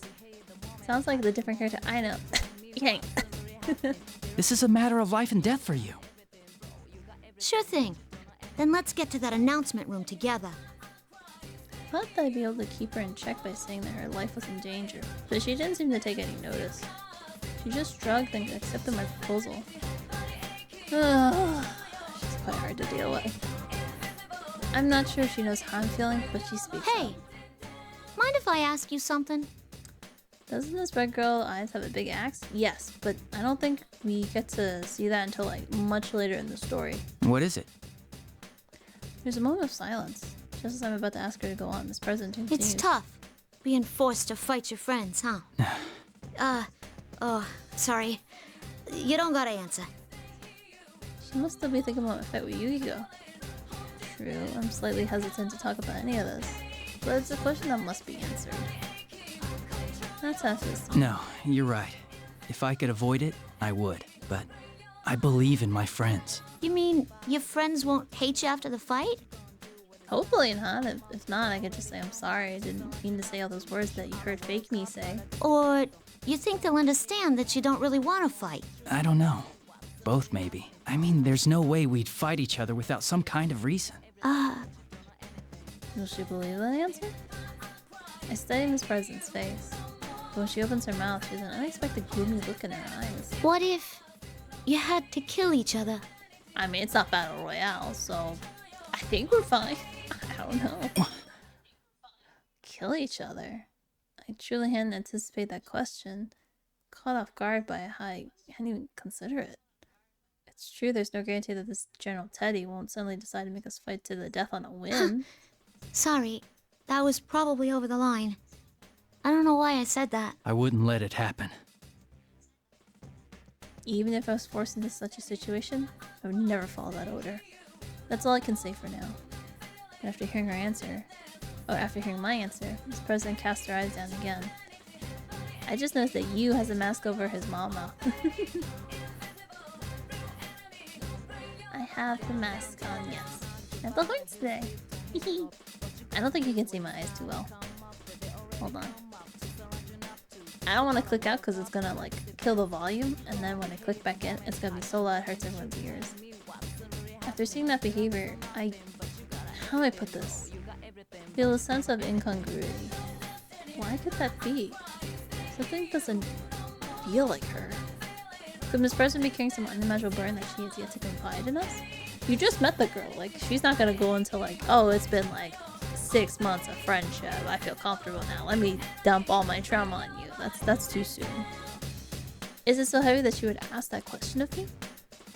Speaking of which, if General Teddy does turn out to be her shadow, what does that mean about whatever repressed thoughts she truly has?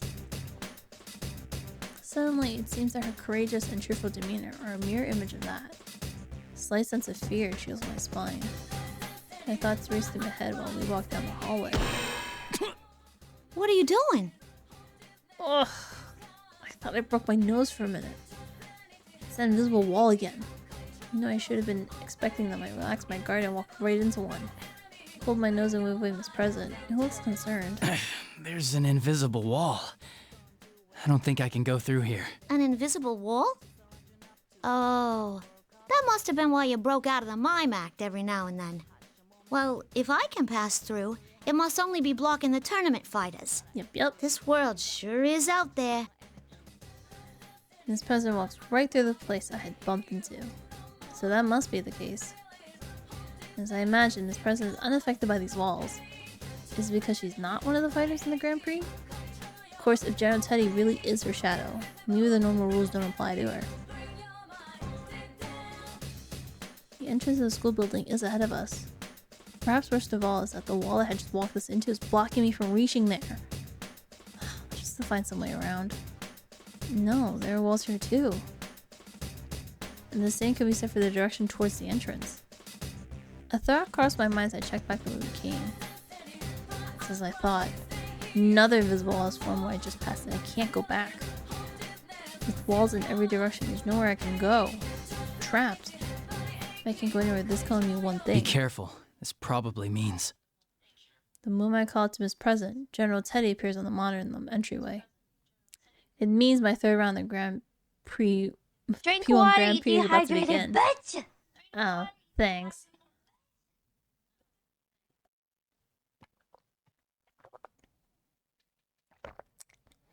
Alright. Thank you for the hydrate. Is your snout okay, Sensei? Jeez, you're such a klutz. General Teddy is in the same Teddy? We think it's evil fake Teddy. Oh, he is. It looks like the real Teddy. I don't think it is. Until we beat his ass, but for now, we come to the consensus it's fake Teddy. You're still using that form? It's getting old. Why don't you just show your true self? Boy, you've gotten peevish. I don't have any idea what you're talking about. I don't think Teddy uses the word peevish. Teddy with the hat. Oh no! With a cigar? Oh. I was intentionally trying to rile him up, but he's not falling for it. Looks like I'm not going to get him to reveal anything that way. Quickly change tactics. Okay. So who's my next opponent? Is it Kanji? Ooh, now you're getting into the spirit of things. Let me guess, you're starting to enjoy beating up your friends? Not really. Okay, with the next challenger, come on down!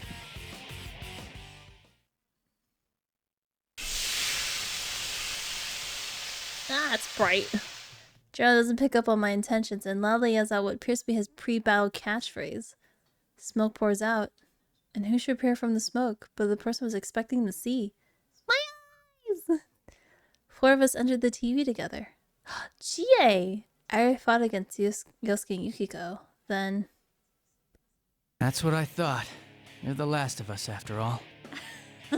Yeah, I had a feeling you'd be next, too. Chie is gonna stomp the shit out of me.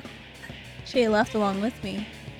For the moment, there doesn't seem to be anything wrong with her words and action, but I can't let my guard down around her. Though I felt the same way when I encountered Yukiko too. And as they say, third time's the charm. To see Chie's in her right mind. Decided the best way to do that is to start a conversation with her. Chie, you know what they're doing, right? Before I can begin to explain, Chie cuts me off. Yeah, I know. The stuff we say gets twisted around so we end up fighting each other, right? Chie, who from what I've seen likes to talk about eating meat, always meat. Big bowl of beef udon? No. Beef, the beef bowl. There's the giant beef bowl one that they couldn't finish, but that's it right up her alley. Don't worry. You're the son of a bitch who left us as soon as the last case ended, but you're still our good friend. Whoa, hey! I had no say in this, okay? My parents came home and wanted me back home, okay? I mean, you have it easy. You're just fighting your friends. I had to keep killing over and over, all because of you humans! What? Now this is obvious. She is clearly not herself. It's so blatant her words don't offend me at all. Moreover, it's not just out of character, but she would never say anything like that. And you humans? That's as good as confessing that you're not human. Oh right, carnivores, was it?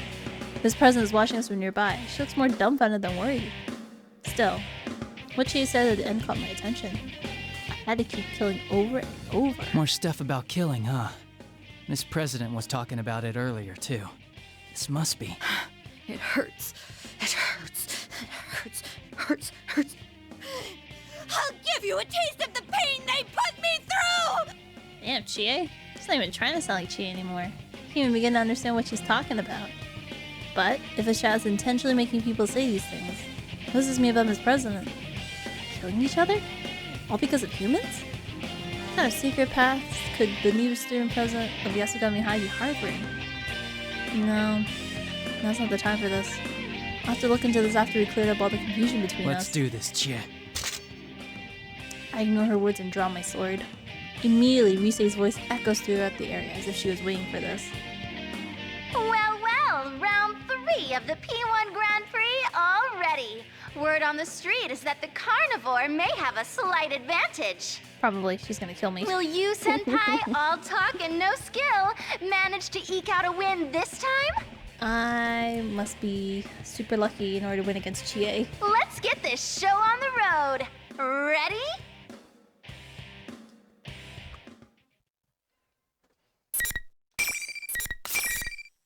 How many scenes are in this one place? I already don't like this Risei girl's voice.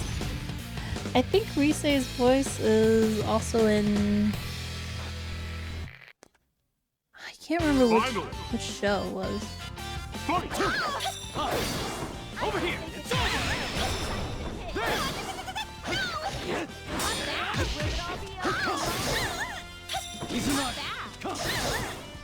Nice try. Oh shit!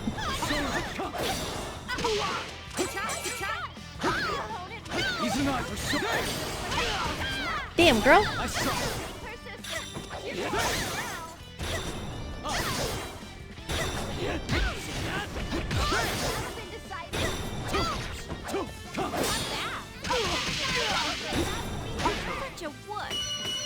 Oh, super lucky with her. Oh my god.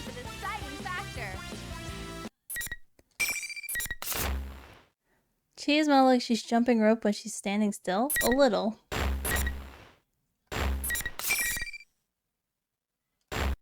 Oh my god, I didn't tie to her. Whew! I won! Whenever my sword begins slowing my breathing. I don't believe I've injured Chie too badly. Considering this was my 3rd time having to do this, I feel like I'm getting pretty good at not having to seriously wound people in a fight. Wipe that smug look off your face. This isn't fun at all! General Teddy has seen the fights ending without any injuries and spit his words through the monitor. The image on the monitor then disappears without anything further. Let him say whatever he wants. I fought all the friends I've come to the TV with and none of them are hurt. All that's left is to head to the announcement room and make sure Nanako's safe. Then we'll all be able to head home. I walk over to Chie and help her up off the ground. She goes back to her senses and seems a little sheepish. You alright? I think so. Man, you're strong. I'm kinda shocked at how much of a difference there is between us. Look who's talking. You nearly killed me. I've been kicked around so badly in my life. Wait for Chie to reach her feet and then tell her everything that's been happening up to this point. So the others are safe too? Oh, what a relief. I was pretty worried. She's so relieved that she sits on the floor once more. Can't help but smile at the reaction. She really does care about her friends. Yeah, these are the people I believe in. Seeing us exchanging smiles like nothing was wrong. This person sounds perplexed when she speaks up. You guys really are tight, aren't you? Makes me jealous. Well, we did spend a whole lot of time together last year because of that case. Did we introduce her to Chie yet? Sure, I was surprised to hear such weird stuff coming from him, but I know he'd never say any of that to me. Wait a sec. Who are you? There we go. Oh, I forgot about that. Quickly introduce Miss President and tell Chie that she may be the victim of this case. But Chie looks at Miss President suspiciously. Huh? The student council president? You mean ours? That doesn't seem right. I remember the new president being a guy. What are you saying? I'm the student council president. Who else would I be? I'm starting to think she's not from our world. I don't know what it's called with the characters on screen talking this way, but BlazBlue is very similar to this, just without the characters staring into the camera. I don't know what it's called either, but this was like really popular with a lot of like the early games in the 2000s, and there were like characters talking. I'm pretty sure though. Maybe if you told me your name, I'd remember. My name... Miss President stopped moving. What's going on? She can't tell us her name? That's not that strange of a question, is it? But for some reason, Miss President seems unable to answer. I sense some kind of incoherent melancholy from her. Chie and I share a tense glance. My name's... What's wrong? My... memories... No! I don't want to fight anymore! Why do we have to kill one another? Kill one another? I gasped when I heard the words fall from her mouth. I don't know what's crossing her mind right now, but she's definitely not acting normally. Glance at Chie, then try to approach Miss President in the hopes of calming her down. Ooh! Isn't she an android with an accent? Yes, she is! I think this is where we see the weapon. Without warning, Miss President begins flailing her arms as if trying to ward off demons like only she can see. Chie reaches out and touches her in concern. Miss President's arm catches Chie and easily knocks her aside. Chie! What power! Barely managed to catch Chie before she slammed into the concrete wall. Still, this sudden breakdown. What in the world's happening to Miss President? Once I helped Chie up to her feet, I carefully approached her from both sides. This will be a little rough, but it can't be helped. Can't ask her anything while she's like this. At that moment... What? No way!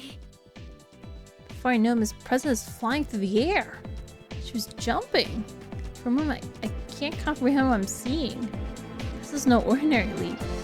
She's at a standstill, but now her entire body is suddenly up higher than my head. Jumping ability is unbelievable.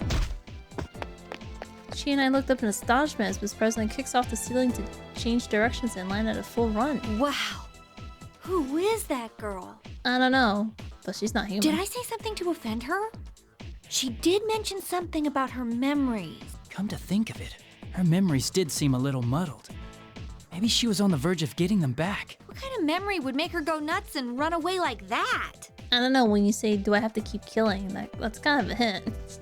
It's not a good memory. Can't answer Chie at all. What if you had to kill each other? I hear Miss President's sad voice in my head. Chie apparently wasn't expecting me to answer her, and she continues. I'll wait here. Make sure you rescue her, okay? Oh, she knows she can't leave? Okay. Her voice is strong and confident. To drive the point home, she pokes my chest with her finger as if ordering me. Even though she might be in danger herself, she's still worrying about others.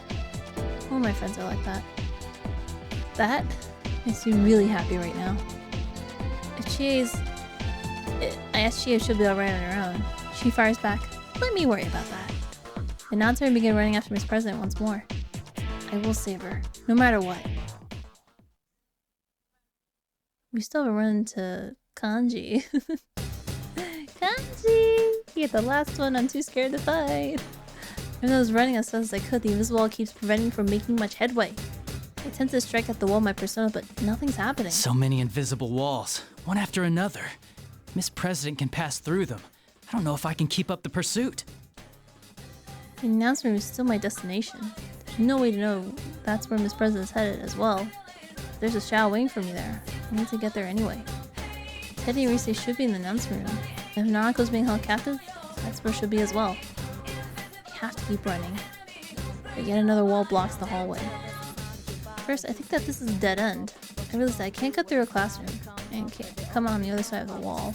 It's forcing me to enter the room rather than letting me go straight. This probably means I have a friend who looks similar to Yosuke? Really? Is he also stuck working at a family supermarket? Brace myself and put my hand on the door. The moment I step inside, a familiar voice echoes in my mind. Hi. Senpai!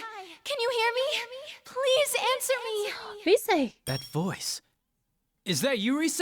The real one? Her voice isn't coming from the PA system. I'm actually hearing it in my head. This has to be the work of Rise's persona. Thank goodness. I've been all alone since that weird fake Teddy captured me. And then you were all fighting each other. I hope you're the real Rise, not the one we gotta beat. No, but it's a pizza place from what I've heard, but maybe it's family owned. So it is like a real life Yosuke. Instead of working in a supermarket, he's slinging pizzas. Can you hear the relief in her voice? She sounds so different from the insensitive and rude voices that had been coming from the PA system. This is indeed the Rise I know. Where are you now, Rise? Can you locate where I am? I'm sorry, I don't think there's time. I'm stuck in the announcement room. Please, Senpai, you have to hurry. If you don't, he'll... Rise! What's wrong, Rise? There's no answer. Communication's been cut off. Something happened in the announcement room? My heart begins racing. The enemy has fight each other as the participants in this tournament. They had captured Rise as well. It's clear to me that they must have been worried about her using her persona power to tell us the truth. But it's not important right now.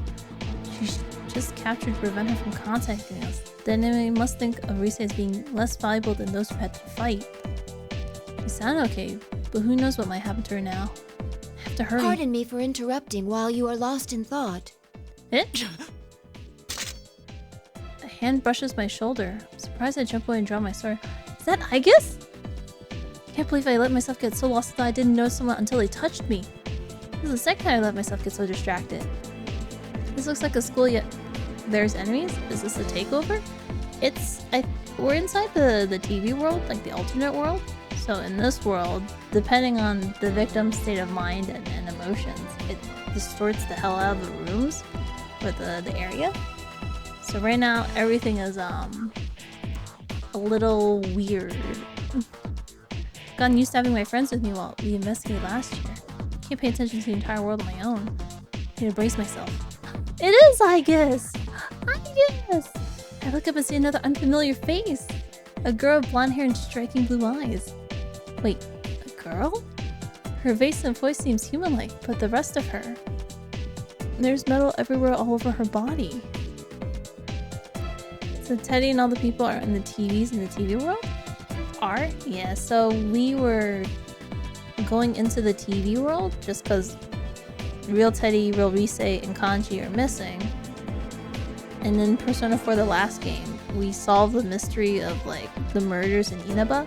After solving and getting rid of the actual person causing it, the TV world was supposed to be closed, but now it's back on. So now we gotta get our friends out and figure out what the hell's happening.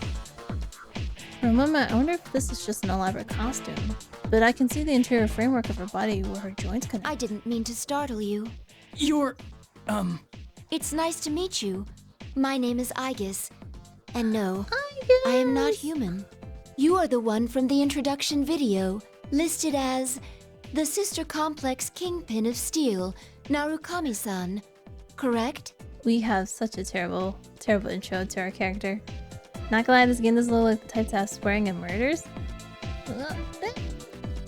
I don't know if P4 had like a bunch of swearing, but they did do like a little bit like PG-13 kind of swearing, but there was a bunch of murders in that one.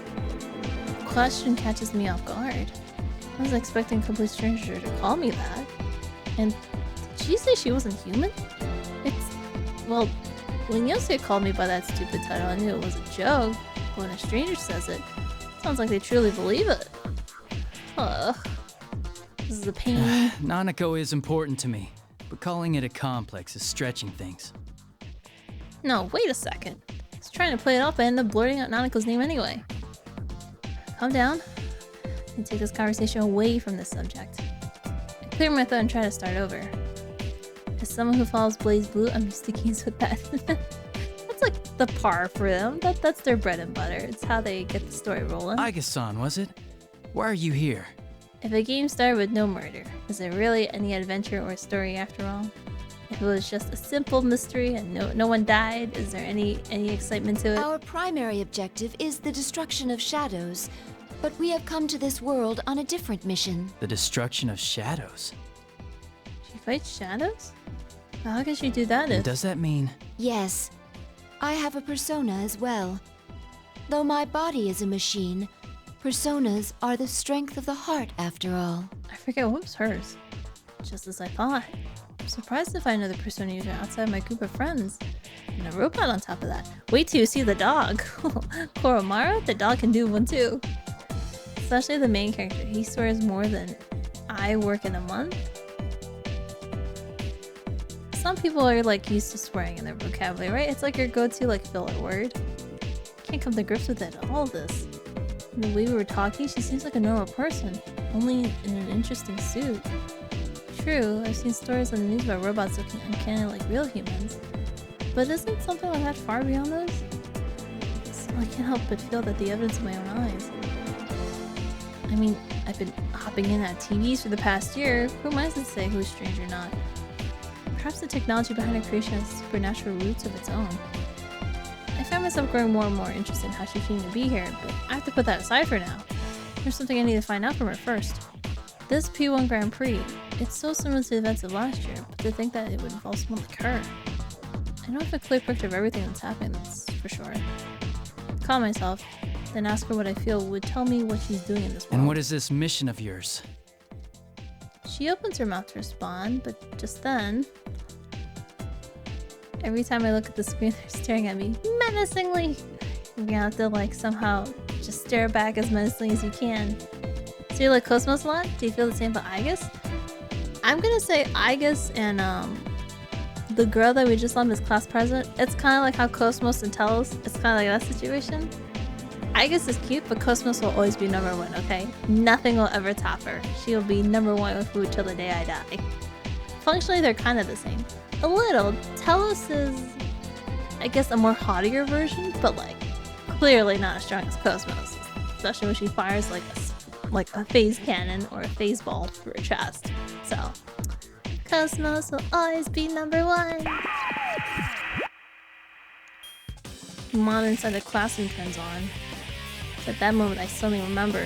It's likely that I'm gonna have to fight here. I found about sensing that when I entered the room.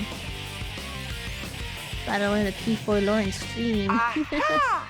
So that's where you got to, Sensei. I've been looking all over for you. Basic lore is high school student or a group of high school friends gain supernatural power. Persona comes out as their second self to kill shadows, which is the enemy. We're now here because fake Teddy has forced us all to fight to the grand death like Battle Royale, but it's not really Teddy, so now we have to figure out what the hell's happening. Ooh, who's the honey? Were you in the middle of trying to score with her?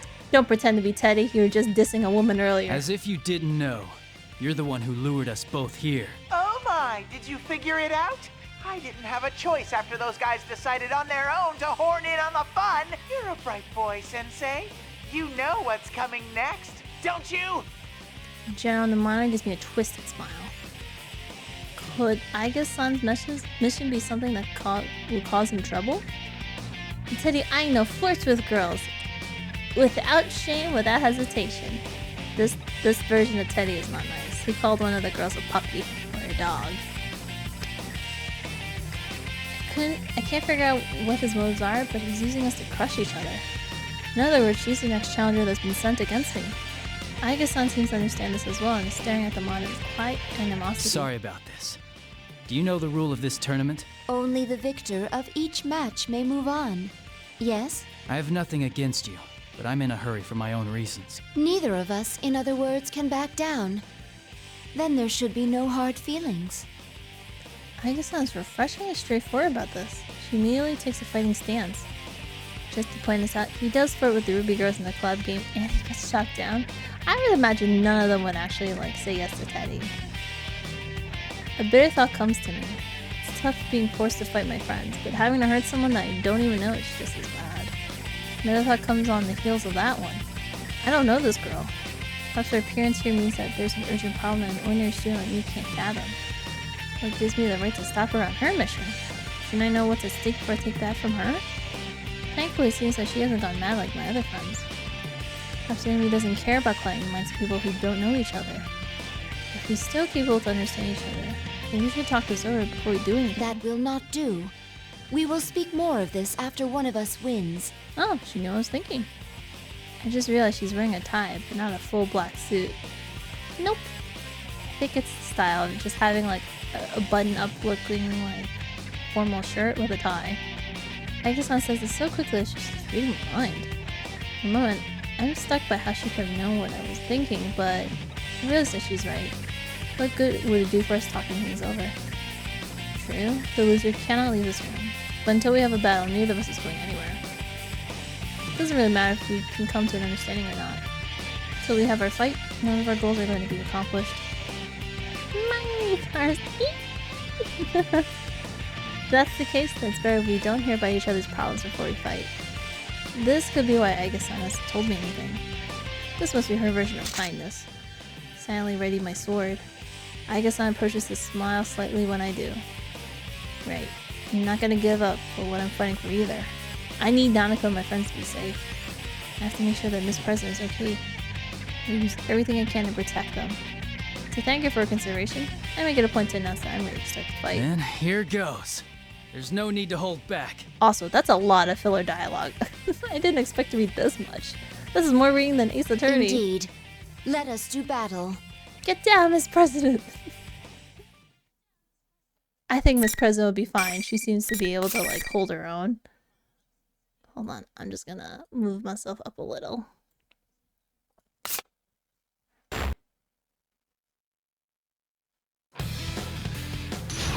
I don't- oh, she's Athena! Oh, crap! I'm gonna die to her twice. No, I'm gonna die to her multiple times. Now let's... Finally! Too late! Fight! No! Over here! Please hit! My other self! Firing! Anti-air! No! I summoned you! Over here! Heavy damage! Hit! Damn, I guess... Severe impact! Light damage! Firing! Hit! Severe impact! Over here! Severe impact!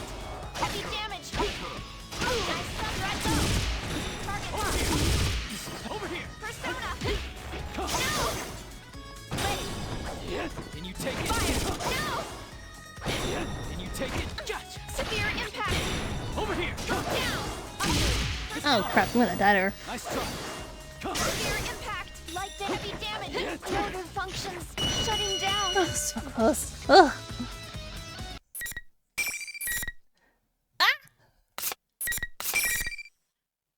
Wrong place. Can I delete?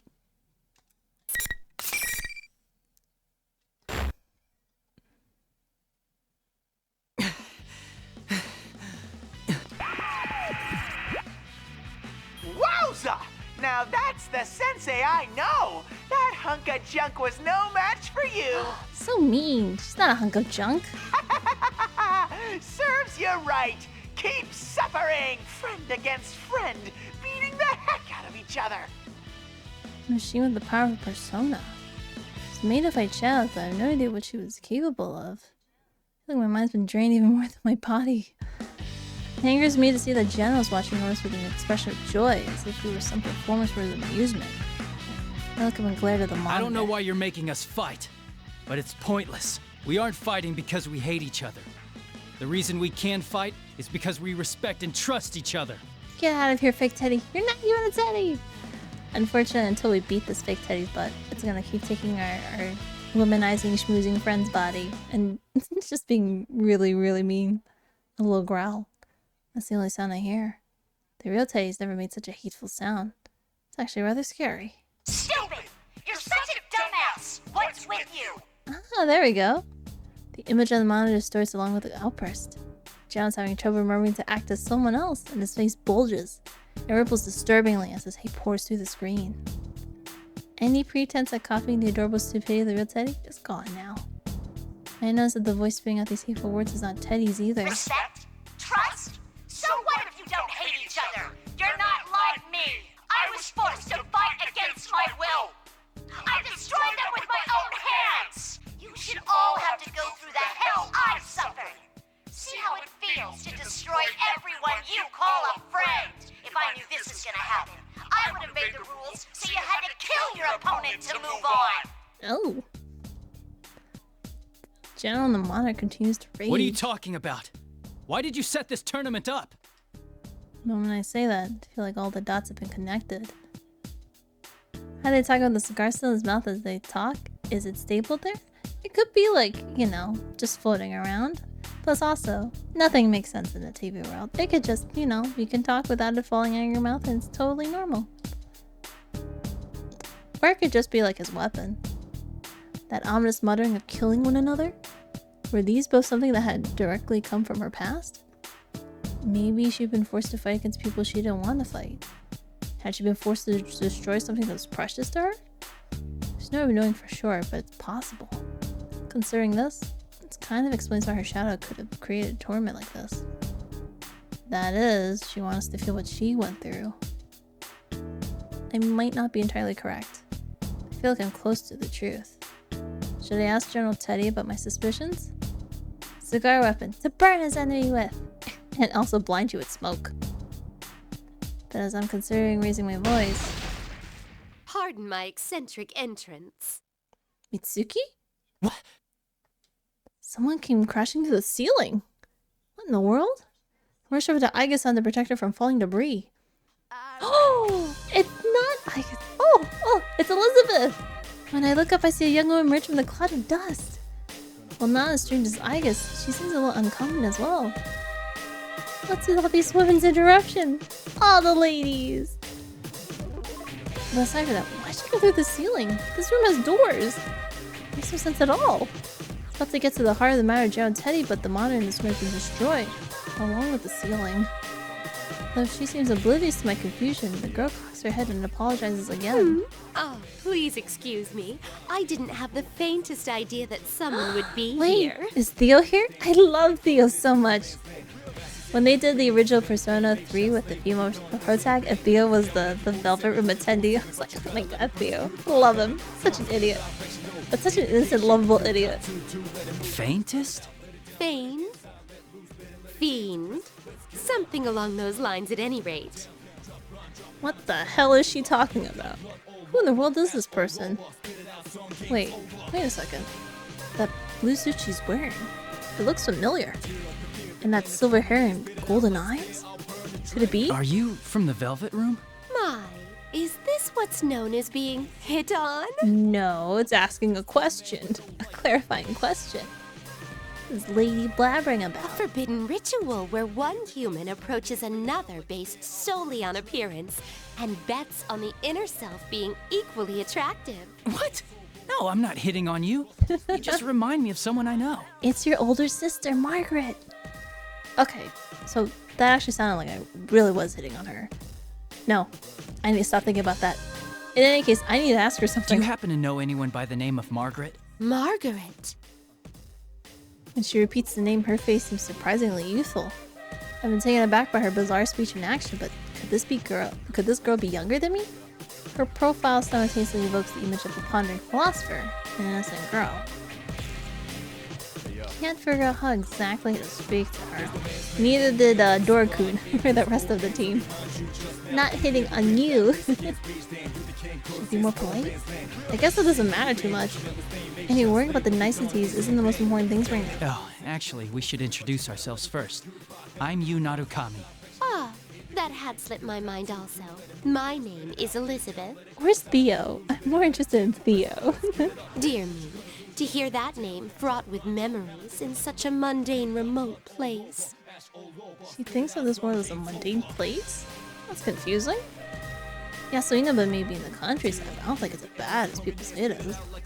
The girl, Elizabeth, suddenly bows elegantly to me. Margaret is indeed my sister's name. Can I take that to mean that you are another guest of that room? Heck yeah. I see. So she's Margaret's sister.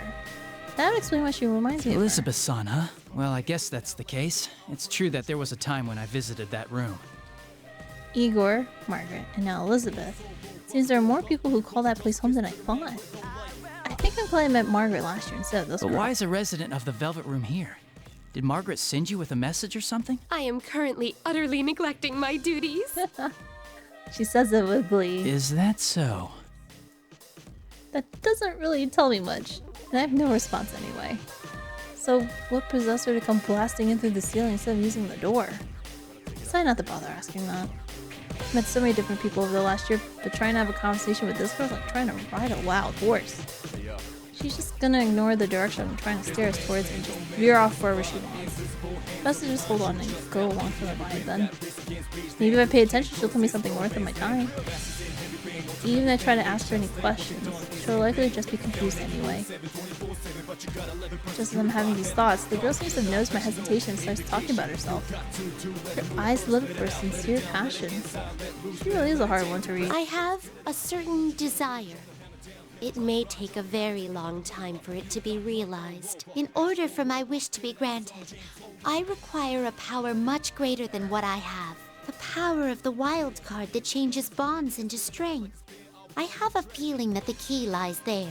I know a little about the wild card, but... I feel that the first glue to granting my wish lies within that power. Glue? Flu? Influenza. No. Something along those lines at any rate. Clue, girl, clue! She's having trouble coming with the right words, but I can hear that sincerity in her speech. Probably. In other words, I think she means that the power of the wild cards related to her desires and came here. I don't think it's worth to ask how she knew I had the power or where she found out about it. Just as I'm struggling not to follow the meandering path of our conversation, she brings up an outrageous suggestion. Might I suggest that you and I fight? No, fighting a velvet attendant is death. You guys are hard. What? Someone please tell me how she reached that conclusion that this was a good idea. I don't think I have a chance to talk her out of it though. But of course I have to try, so I say... Oh, how excited this is making me. My expectations are ascending skyward at Mach speed. I don't want to fight. Fighting a velvet attendant is so hard. To be direct, I'd like for you to show me the potential slumbering within you. Let me make sure of something, just in case. You understand what I'm saying, right? There's no illusions at work? Such parlor tricks can get stuffed. Get stuffed. I see. So you're actually in your right mind here. That's kind of, impressive. Well, maybe she understood what I meant when I mentioned the illusions. If that's so, then she at least must have some idea of what's going on around here. Even though she might understand it, she still wants to fight me. We fought like 5 other people before this, and so many more that I didn't think I would have to. I wonder though, if she's unrelated to General Teddy's plans and invite herself into the tournament, do the usual rules apply? As I think about this, Elizabeth-san taps her foot in the ground and takes a fighting posture. She really does want to fight. The huge leather-bound book in her hand opens as if by itself. A torrent of power pours open with a blue light. I can't believe that this strange girl has such an unimaginable power. She seems so aloof. No, maybe more correct to call it an air of imminent violence. Alright. I won't be able to hold back. I'm not gonna make it. I'm gonna die. I'm gonna have to lose like 5 times and then the game's like, alright, we'll down the difficulty.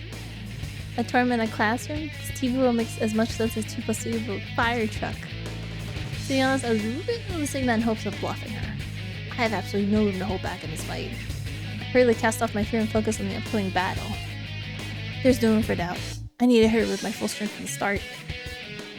Even if I were to fight her with the intent of killing her, I'd be lucky not to end up dead myself. At least that's how I feel. Elizabeth-san calmly begins the battle. Let us do this. Your fate is in the cards. There's gonna be even more crazier rooms after this. Yes. No!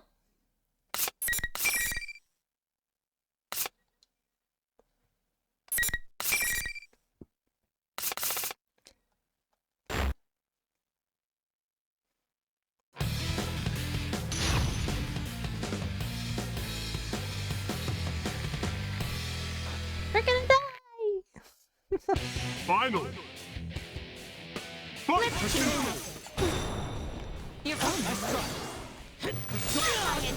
Oh crap! Now up.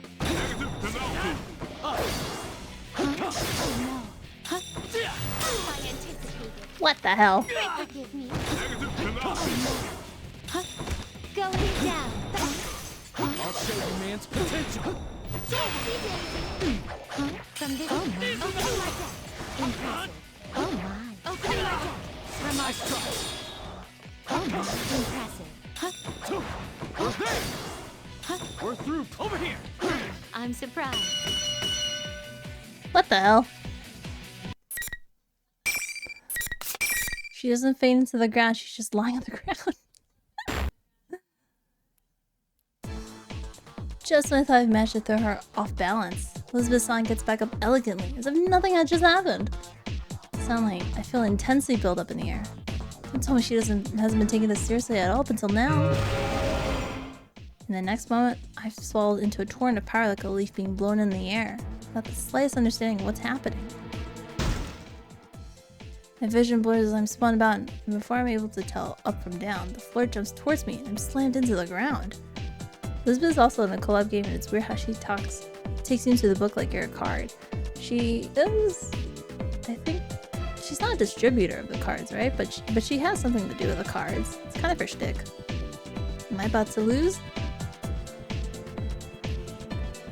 As my consciousness fades, I see the face of my friends in Aigis-san, all those I had fought up until now. It's like the story that you see your life flash before your eyes just before you die. Am I dying? Can I really accept that? fight as much as I have to. In order to save my friends, I have to keep fighting. So far. Can't lose heart now. Desperate to force my legs to move and manage to stand up again. Elizabeth-san shuts her book with an air of finality. I see. I am quite content with this outcome. It seems you possess true strength. The unyielding torrent of power suddenly ceases without warning. Is it over? Even as I come to understand that, I continue to stand stock still, unable to move. I believed you were at the limits of your stamina after the battle against Igus earlier. In actuality, your heart almost gave in during your struggle with me. But each time you faltered, the many hearts supporting you gave you strength, helping you to rise again. She cuts herself off and nods to herself, as if to confirm some suspicions. This was truly an intriguing battle. I believe our encounter has borne much flute. You mean fruit? Flute? Flue? Chimneys. What? In any case, I am quite pleased. Even after a battle, she acts like that. I feel like a fool for believing that she really would have killed me, even if it felt quite real at the time. I can't believe any of this. My legs give out under me and I sink to the ground. Maybe she understands how I feel. Elizabeth-san looks straight into my eyes. May I ask you something? To continue fighting in order to prevent an undesirable future. It is a path of endless hardship. Would you still choose to walk it? Margaret said something similar just before the tournament had begun. How I had overcome the ordeal concerning last year's case and opened the door. Margaret's and Elizabeth-san's words come together in my mind. Yeah. Working for a better tomorrow isn't just a one-time thing. The tomorrows keep coming. Opening the door is necessary, but it's not what's truly important. What's more important is making sure you follow the path that's beyond the door. Only once you have that path in mind does it matter whether you open the door or not. That's how I feel. I would keep fighting, for the future we want. Elizabeth smiles. Seems the former dweller of the Velvet Room is pleased with my answer. I was chosen to pass the road at some point and is doing everything in their power to see it through. Maybe I'm jumping to conclusions, but I feel as if I'm able to understand her a little better. Well then, it's time for me to bid you adieu. By your leave, I, Elizabeth, am out of here.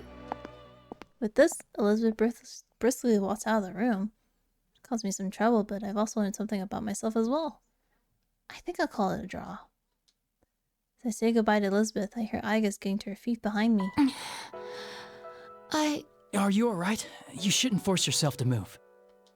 I was concerned at first, but Igus doesn't seem to be very hurt or damaged, or whatever you would say. She was likely just knocked out, and absolutely no chance of winning if I'd gone easy on her either. This is getting ridiculous. You are very kind. We've only just met, and yet you're worried about a machine like myself. Huh? Isn't that normal? Igus laughs at my confusion. Seeing you smile like that, I don't know. I just can't think of you as a machine. Ah, the womanizer. The natural res of You have a this dude. heart, right? Then it doesn't matter whether you're man or machine. Igus stops laughing and thinks deeply for a moment. Then after a few seconds, she looks back at me with a serious look in her eyes. You have defeated me in single combat. That will make it difficult for me to continue forward. But I believe I can trust you. Will you listen to my mission directive? Okay. No reason to say no. I looked Igus square in the eyes and nodded reassuringly. And so, Igus told me about her directive. It was truly surprising. There's another case involving personas and shadows, outside of Inaba, even before our adventures last year. She's a weapon with a heart, created with the express purpose of wielding persona to fight the shadows. She believes that this current situation came to be because someone has stolen a similar weapon and caused it to enter the TV world. So, there's another girl robot with a heart like you, and she's the cause of all this? Miss Class President. We came to this world to retrieve her, my older sister, the 5th generation anti-shadow suppression weapon, Labris, is in this world somewhere. Nanako, Miss Present, her shadow, and now Labris. I have a mountain of tasks to accomplish now. Even though I have a lot to do, I can't ignore any. Tell me more about Labris, and I'll do what I can to help you get her back. Unfortunately. Igus-san's expression clouds. She said that she was a machine, but she's really no different from a human. As I ponder this, I listen to what she has to say. It's discouraging. So you don't know what she looks like, what she can do, or what equipment she's loaded with. She's got a giant axe. Basically, all she can tell me is that Labrys is a robot who built to look like a girl. Wait a second. I did meet a girl I didn't know in the TV world. Miss President. Could Miss President be Labrys? Is there a possibility that she looks, well, more human than you? You mentioned earlier that she was your older sister, so I assume she was built before you, but... My sister was an older model, a prototype for the 5th generation to be exact. It's doubtful that she would look more human than myself. I mean, she's got like a New York accent and a big axe, yes. Then there's no way Miss President could be Labrys. I could tell at first glance that Igus was a machine. Miss President appears to be completely human. Everyone's considered that she might not be human till now. But that just makes things more complicated. What in the world is going on inside this TV? Alright, in any case, I'll keep an eye out for her. But right now, I'm heading to the announcement room. If Labrys is the cause of this, then I'm bound to meet up with her eventually. I shrug slightly. I don't want to be so grave. I guess must sense what I'm trying to do and smile. Thank you. I will trust my sister's fate to you. Of course. Give Igus the determined nod and run out of the classroom. But man, what a busy Golden Week. I have to make sure Nanako's okay. Buy Miss President, unmask whoever's masquerading as Teddy, and now search for Labrys somewhere in here? If this wasn't happening, I'd be kicking it with my friends at Junessa's food court. Yukiko was trying to be coy, but I'm pretty sure there's this big bundle she was carrying as a box lunch she made for us.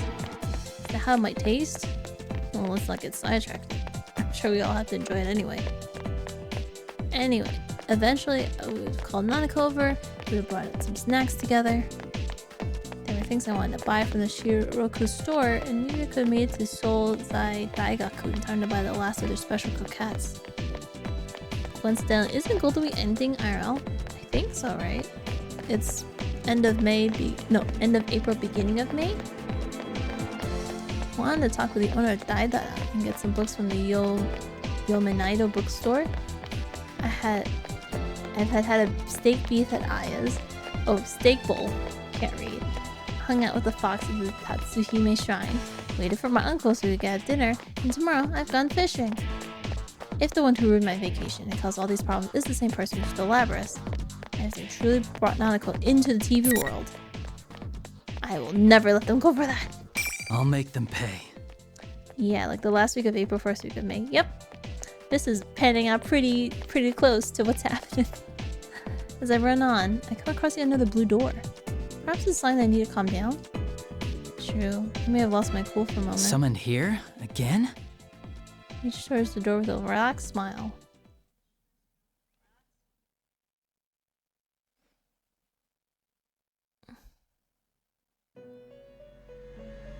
Margaret's in a unusual position. I glance around to see if there's anyone else in here. It looks like her nutcase of a sister is in here. Margaret notices me looking and sighs, a seductive sound that also conveys annoyance. It seems my sister has caused you some trouble, though this may mean that I'm not the only one who is drawn to the light of your potential. There's a hint of tenderness towards her sister in those words. Her sister must be important to her. I can tell from the look on her face. Do I look like that when I talk about Nanako? Margaret pulls herself together and speaks again. You have gained new resolve by overcoming many doubts and falsehoods. New resolve? I find myself nodding along. You have reached the threshold of truth. But man's hearts are mutable. That is why a resolve to continue fighting is more important than any one victory or defeat. Yeah, I understand. But this will be a difficult battle without end. Are you equal to the challenge? The way she puts it makes it seem as if she was testing me. I don't respond immediately and think about the question. I would be lying to say that I'm not worried. Not that my heart can be swayed by change. There's no knowing what will happen from moment to moment. But even then... If I have my friends, if I'm not alone, I can do it. I see. Margaret nods slightly in response. I have heard your answer, but it's not enough. Remember what I told you before? The heart is shaken more by a single action than by 1,000 words. As she smiled, my vision begins to blur. I hear words being repeated. I've reached the threshold of truth. Everything that happened during the course of this case runs through my mind. The appearance of the TV world, the storm pitting us against each other, the student council president, and a fake Teddy. My encounter with a weapon with a heart, Igus, searching for his sister, Labris. So does this take place after the events of P3, P4? I think so. So with this one, this is 2 months after he leaves at the end of P4 and he's back for Golden Week. But P3's, theirs is like what, 3 years before, right? Before Persona 4's events? And the determination I've gained through these constant battles. They must accomplish. How do I show I've decided through my actions?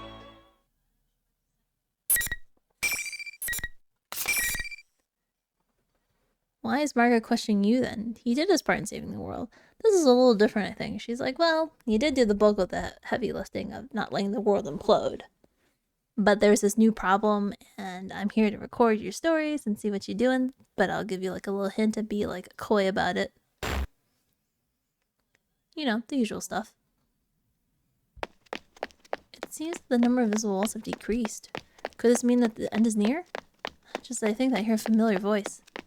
Is it Kanji? That's enough! Nope, it's Labris. That was Miss President's voice. It's coming from the door to the announcement room. I finally made it! I opened the door to the announcement room and rushed inside. Damn. You're finally here! Hello, Sensei! You're not Teddy. Who the hell are you? Congratulations! How does it feel to have won the P1 Grand Prix? The general smirks at me as I pass through the door. Behind him, Miss President and Rise. When the two of them see me, Miss President looks confused, while Rise's face lights up with joy. There you are, Senpai! You're late! I have to stay cautious of the general, but I signal to the girls that everything will be alright now. The general's closer to them than I am. Can't afford to make any reckless moves just yet. And there's one more thing I need to know. You're not Teddy? You're... what's the opposite of a Teddy? A Fetty? I don't know. Teddy, where's Nanako? I look around the announcement room, but Nanako's nowhere to be found. The general's face was stirred with an ugly glee. Nana-chan's right here. See? You're a Fetty! Slowly, the general extends the arm to that was being held behind him. And there was Nanako. Her arms are clutched to her chest and she slowly takes a few steps towards me, obviously frightened. Nanako! After taking a step forward, I noticed something bizarre. The general disappeared? For a brief instant, my full attention had been focused on Nanako. The general had been standing directly behind her, but now he's gone. Could he have gone somewhere else that quickly and right in front of me without noticing? Big bro. I don't think that's Nanako. No way. When confused about the general's disappearance, Nanako weakly calls to me. Being in the TV world has obviously taken a toll on her. She totters towards me unsteadily, looking ready to collapse at any moment. I can think about the general leader. I have to save Nanako right now. As I reach out to her, Risa yells. Senpai, no! Nanako-chan's not there! Nanako's not here? What is she saying? She's right here. Just as I'm about to say so, my hand stopped. Something's not right. I try to look into Nanako's face once more, and in her eyes, I saw madness. Oh, so close! Just a little more and Sensei would have been a goner! Damn, Teddy. Such a devious move. You bastard! Rip his head off! Fight out a spike! I barely reacted in time to draw my sword to block the attack. The general suddenly appeared out of nowhere to attack me with his cane. I got a good look at him as our weapons clashed together. I see the madness in his face, the same madness I've seen in Nanako's only a moment before. That's why I noticed that Nanako disappeared. What's going on? It's a fake! He's making fake people. Come on now, get with the program. It's all been him from the beginning. Rip the stuffing out of this Fetty. He can make whoever's looking at him see him as someone else. So he's not actually taking on other forms? No, he's just distorting the things you see and hear. That's right. The enemy is able to control what I see and hear. I realized that after all the battles I've had today, but not seeing Nanako had made me forget all that. Oh, but seeing Nanako. General laughs at this. It's hard for me to show someone who isn't here. But you actually saw this Nanako girl? You're hopeless. Just like how my friends hadn't actually gone crazy before our fights, Nanako had never been brought into this world in the first place. The appearance before me was a fake. He distorted our senses all to make us suffer. But just as I thought he couldn't deceive Rise's persona's abilities, that's why I kidnapped her, to keep her from warning us through this tournament. And now that I know that, I pushed the general's cane away and jumped back towards the girl in order to distance myself from him. Good. I'm between them and the general. And I looked straight at the one behind this bizarre situation. Who in the world are you? You still can't tell? Seriously, the level of intelligence around here. Fine then. Here. Get a good look. Yes, Labras.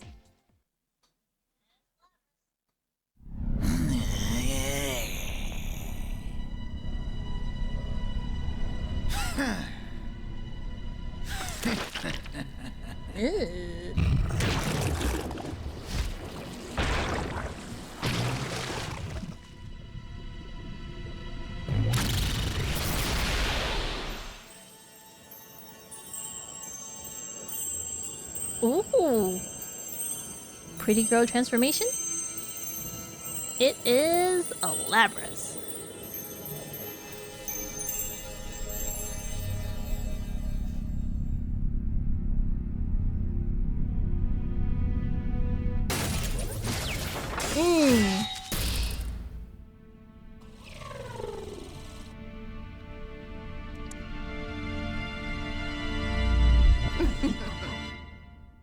Ta-da!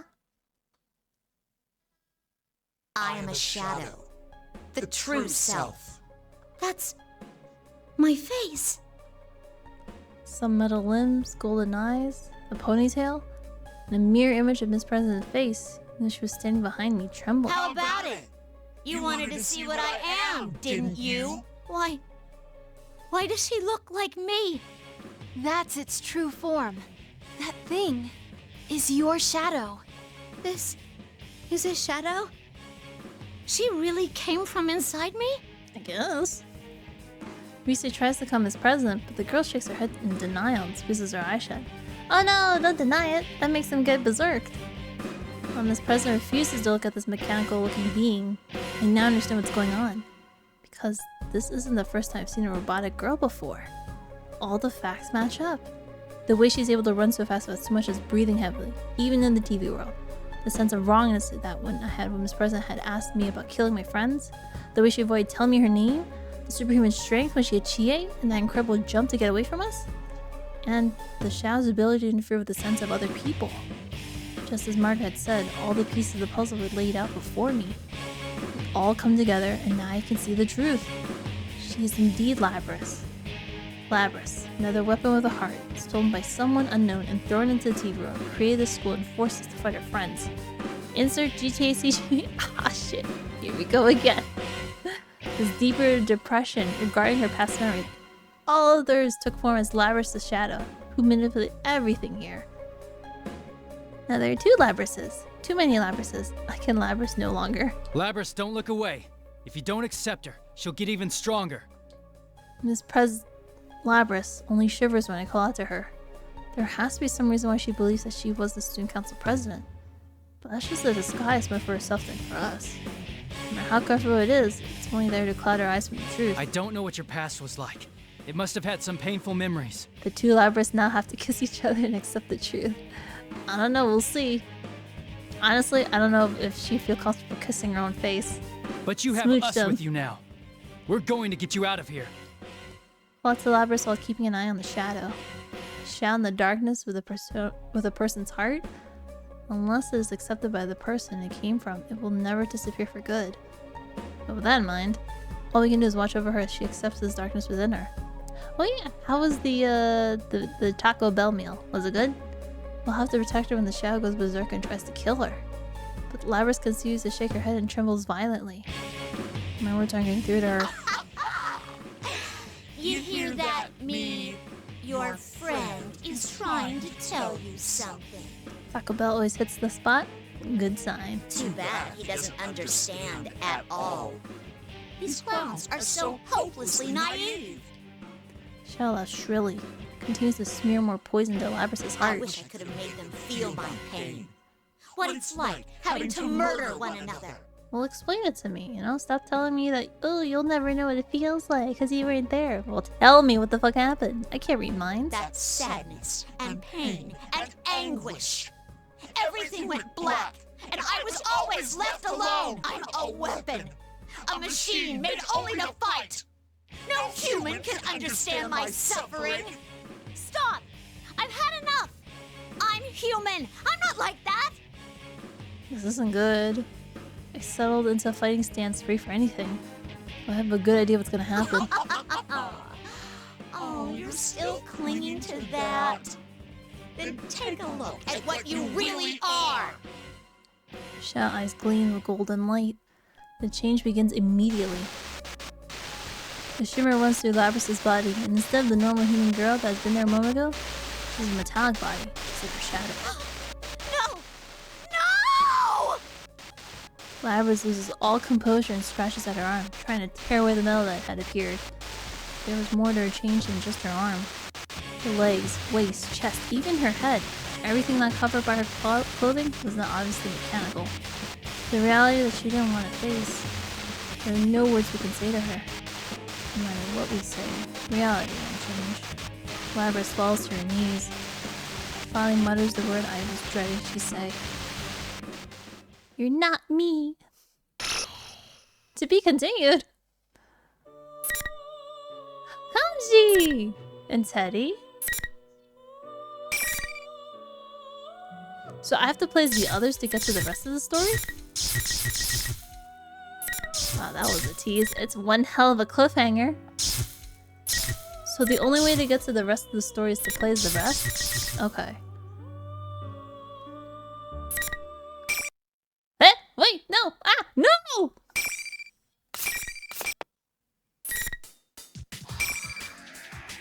She fell to her knees and said to be continued. We'll be right back with our scheduled programming within these next few ads. That was like 3 hours. That took a long time. That means Zenless Zone Personas. Yes, Zenless Zone Personas. So then that means I'm gonna have to play through everyone's? Ah, crap. It's gonna take forever. It's gonna be like Final Fantasy 15 again. This is like BlazBlue, only whenever you do a character story, you actually get an ending, and once you get all the characters done, you get the true ending. I think that's what's gonna happen. I gotta play through everyone. Oh yeah, this guy! Crazy nut job! Oh, and the other team does get here, and we do have to fight them. Oh, they don't have anything else? I thought there'd be more. There is more. Staff roll? What is this?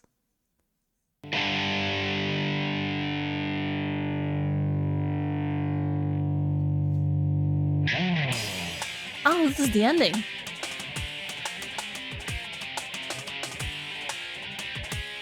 I've made a mistake. How do I get out?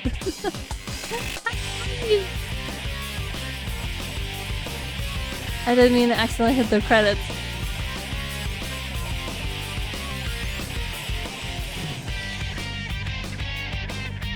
It's nice that you can play as the others, though, so Persona 3 characters are available. This program was brought to you by the following sponsors. Go Atlas! That's the game we didn't even finish! Yay! Early acknowledgement! It's locked, and then show the original credits. Adachi?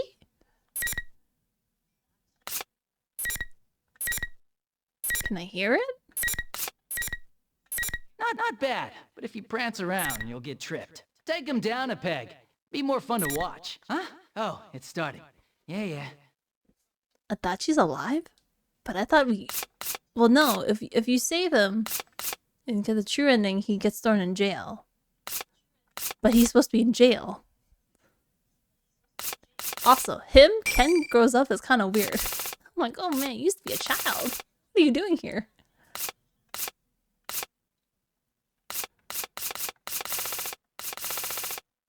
There's way too much to go through. Holy crap.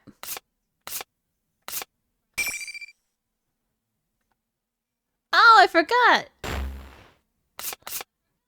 They all grow up, yes, but I also forgot he like does some investigative work without a shirt on for this one for some reason. That was Ken? That was Ken actually, yeah. Person along with me, yes. We'll go through it before we even get through the rest of the story. No matter who comes, we're not scared. No, but he sounds the same. He sounds the same when he was in Persona 3, like a child. Looks like Akechi for a moment. I forget, in this version of the story, Akechi is now working with like the investigative team, but for some reason he has like no shirt on. There's no replay data. Oh.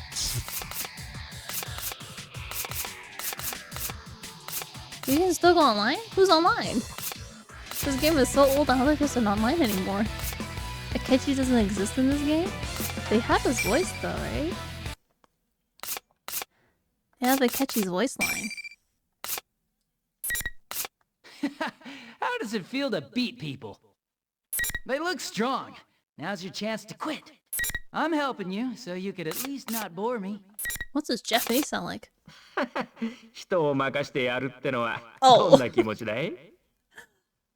That is such a big range from like lighthearted to like sounding young to like super super old and deep. 相手強そうだよ。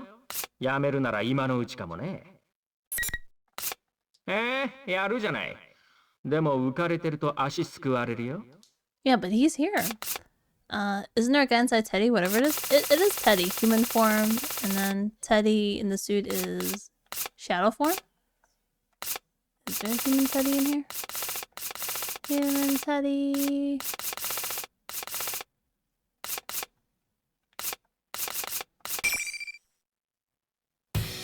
Welcome to Persona 4 Arena Ultimax! Oops. To start, I'll show you the game's basic controls. Okay. Your character will move around in whatever I direction don't have you a push. joystick. You see, it's easy. To dash, push forward or backward twice in a row real fast. You can push up to jump or hold down to crouch. I kind of need this in the When you want beginning. to block an attack, hold the opposite direction as your opponent. The other important part is you can use the 4 buttons on the right to attack. Your character attacks with the A and B buttons. Your persona attacks with the C and D buttons. If the What does that persona keeps translate to getting hit with Xbox attacks, control? it will become broken, and then you won't be able to summon it for a while. Be careful not to let your persona get too beat up. Oh, and by the way, pressing different buttons together does other kinds of moves. Here's one. Press the C and D buttons at the same time when you're next to an opponent to throw them. Even if they're blocking, you can still toss them around.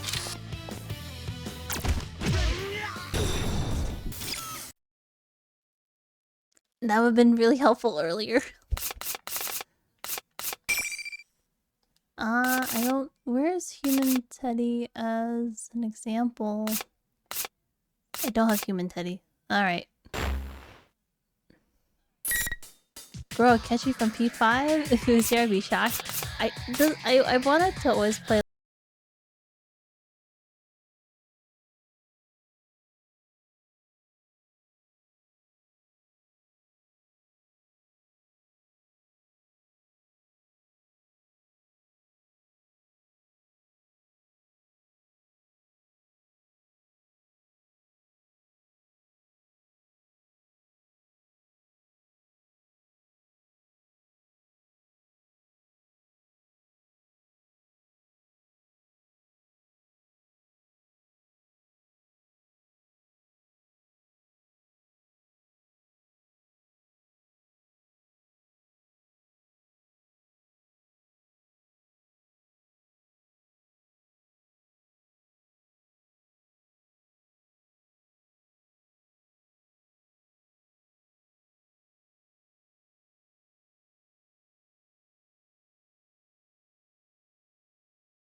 gonna see compared to like the graphic card that you recommended all those years back, just to see like is it any better or is it like a downgrade?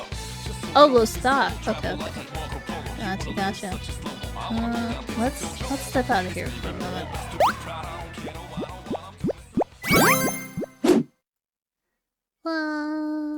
From one loud song to another. Oh, my tail's still out. Oh, hee. I rarely have this out. Let me turn this off. And then let me actually look at it real quickly. Beep, beep, beep. Ooh, the 570 or 5070. Jeez. Need a new case and a motherboard? Oh. The tail looks like it's about to stab you? No, it won't do that. My tail won't stab anyone. See? It's so low to the ground you can't even get near it. Plus, I'm still getting used to it. I don't really know how to maneuver this thing, so I only know basic left and right for now. I don't think I know anything else outside of that. Case and motherboard are going to be easy to find. The case I've also been kind of like looking on the side, just something with better air intake and a better like exhaust too, because the one I have it's okay, but I feel like it could use more like intake locations. The GPU though, that's something you need to be quick on. Yeah, I've seen lately the market, it's just being snapped up without like any remorse. It's like, oh, you had your chance, you missed it, too fucking bad.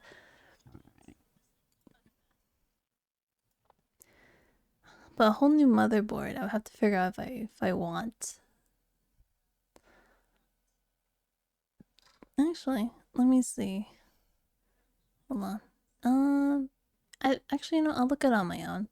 So I think for tonight we will pause it here. Then I guess like on random nights where like if I don't feel like doing anything too gacha-y or whatever, this will also be up on the let's play this because I don't know what's happening tonight list.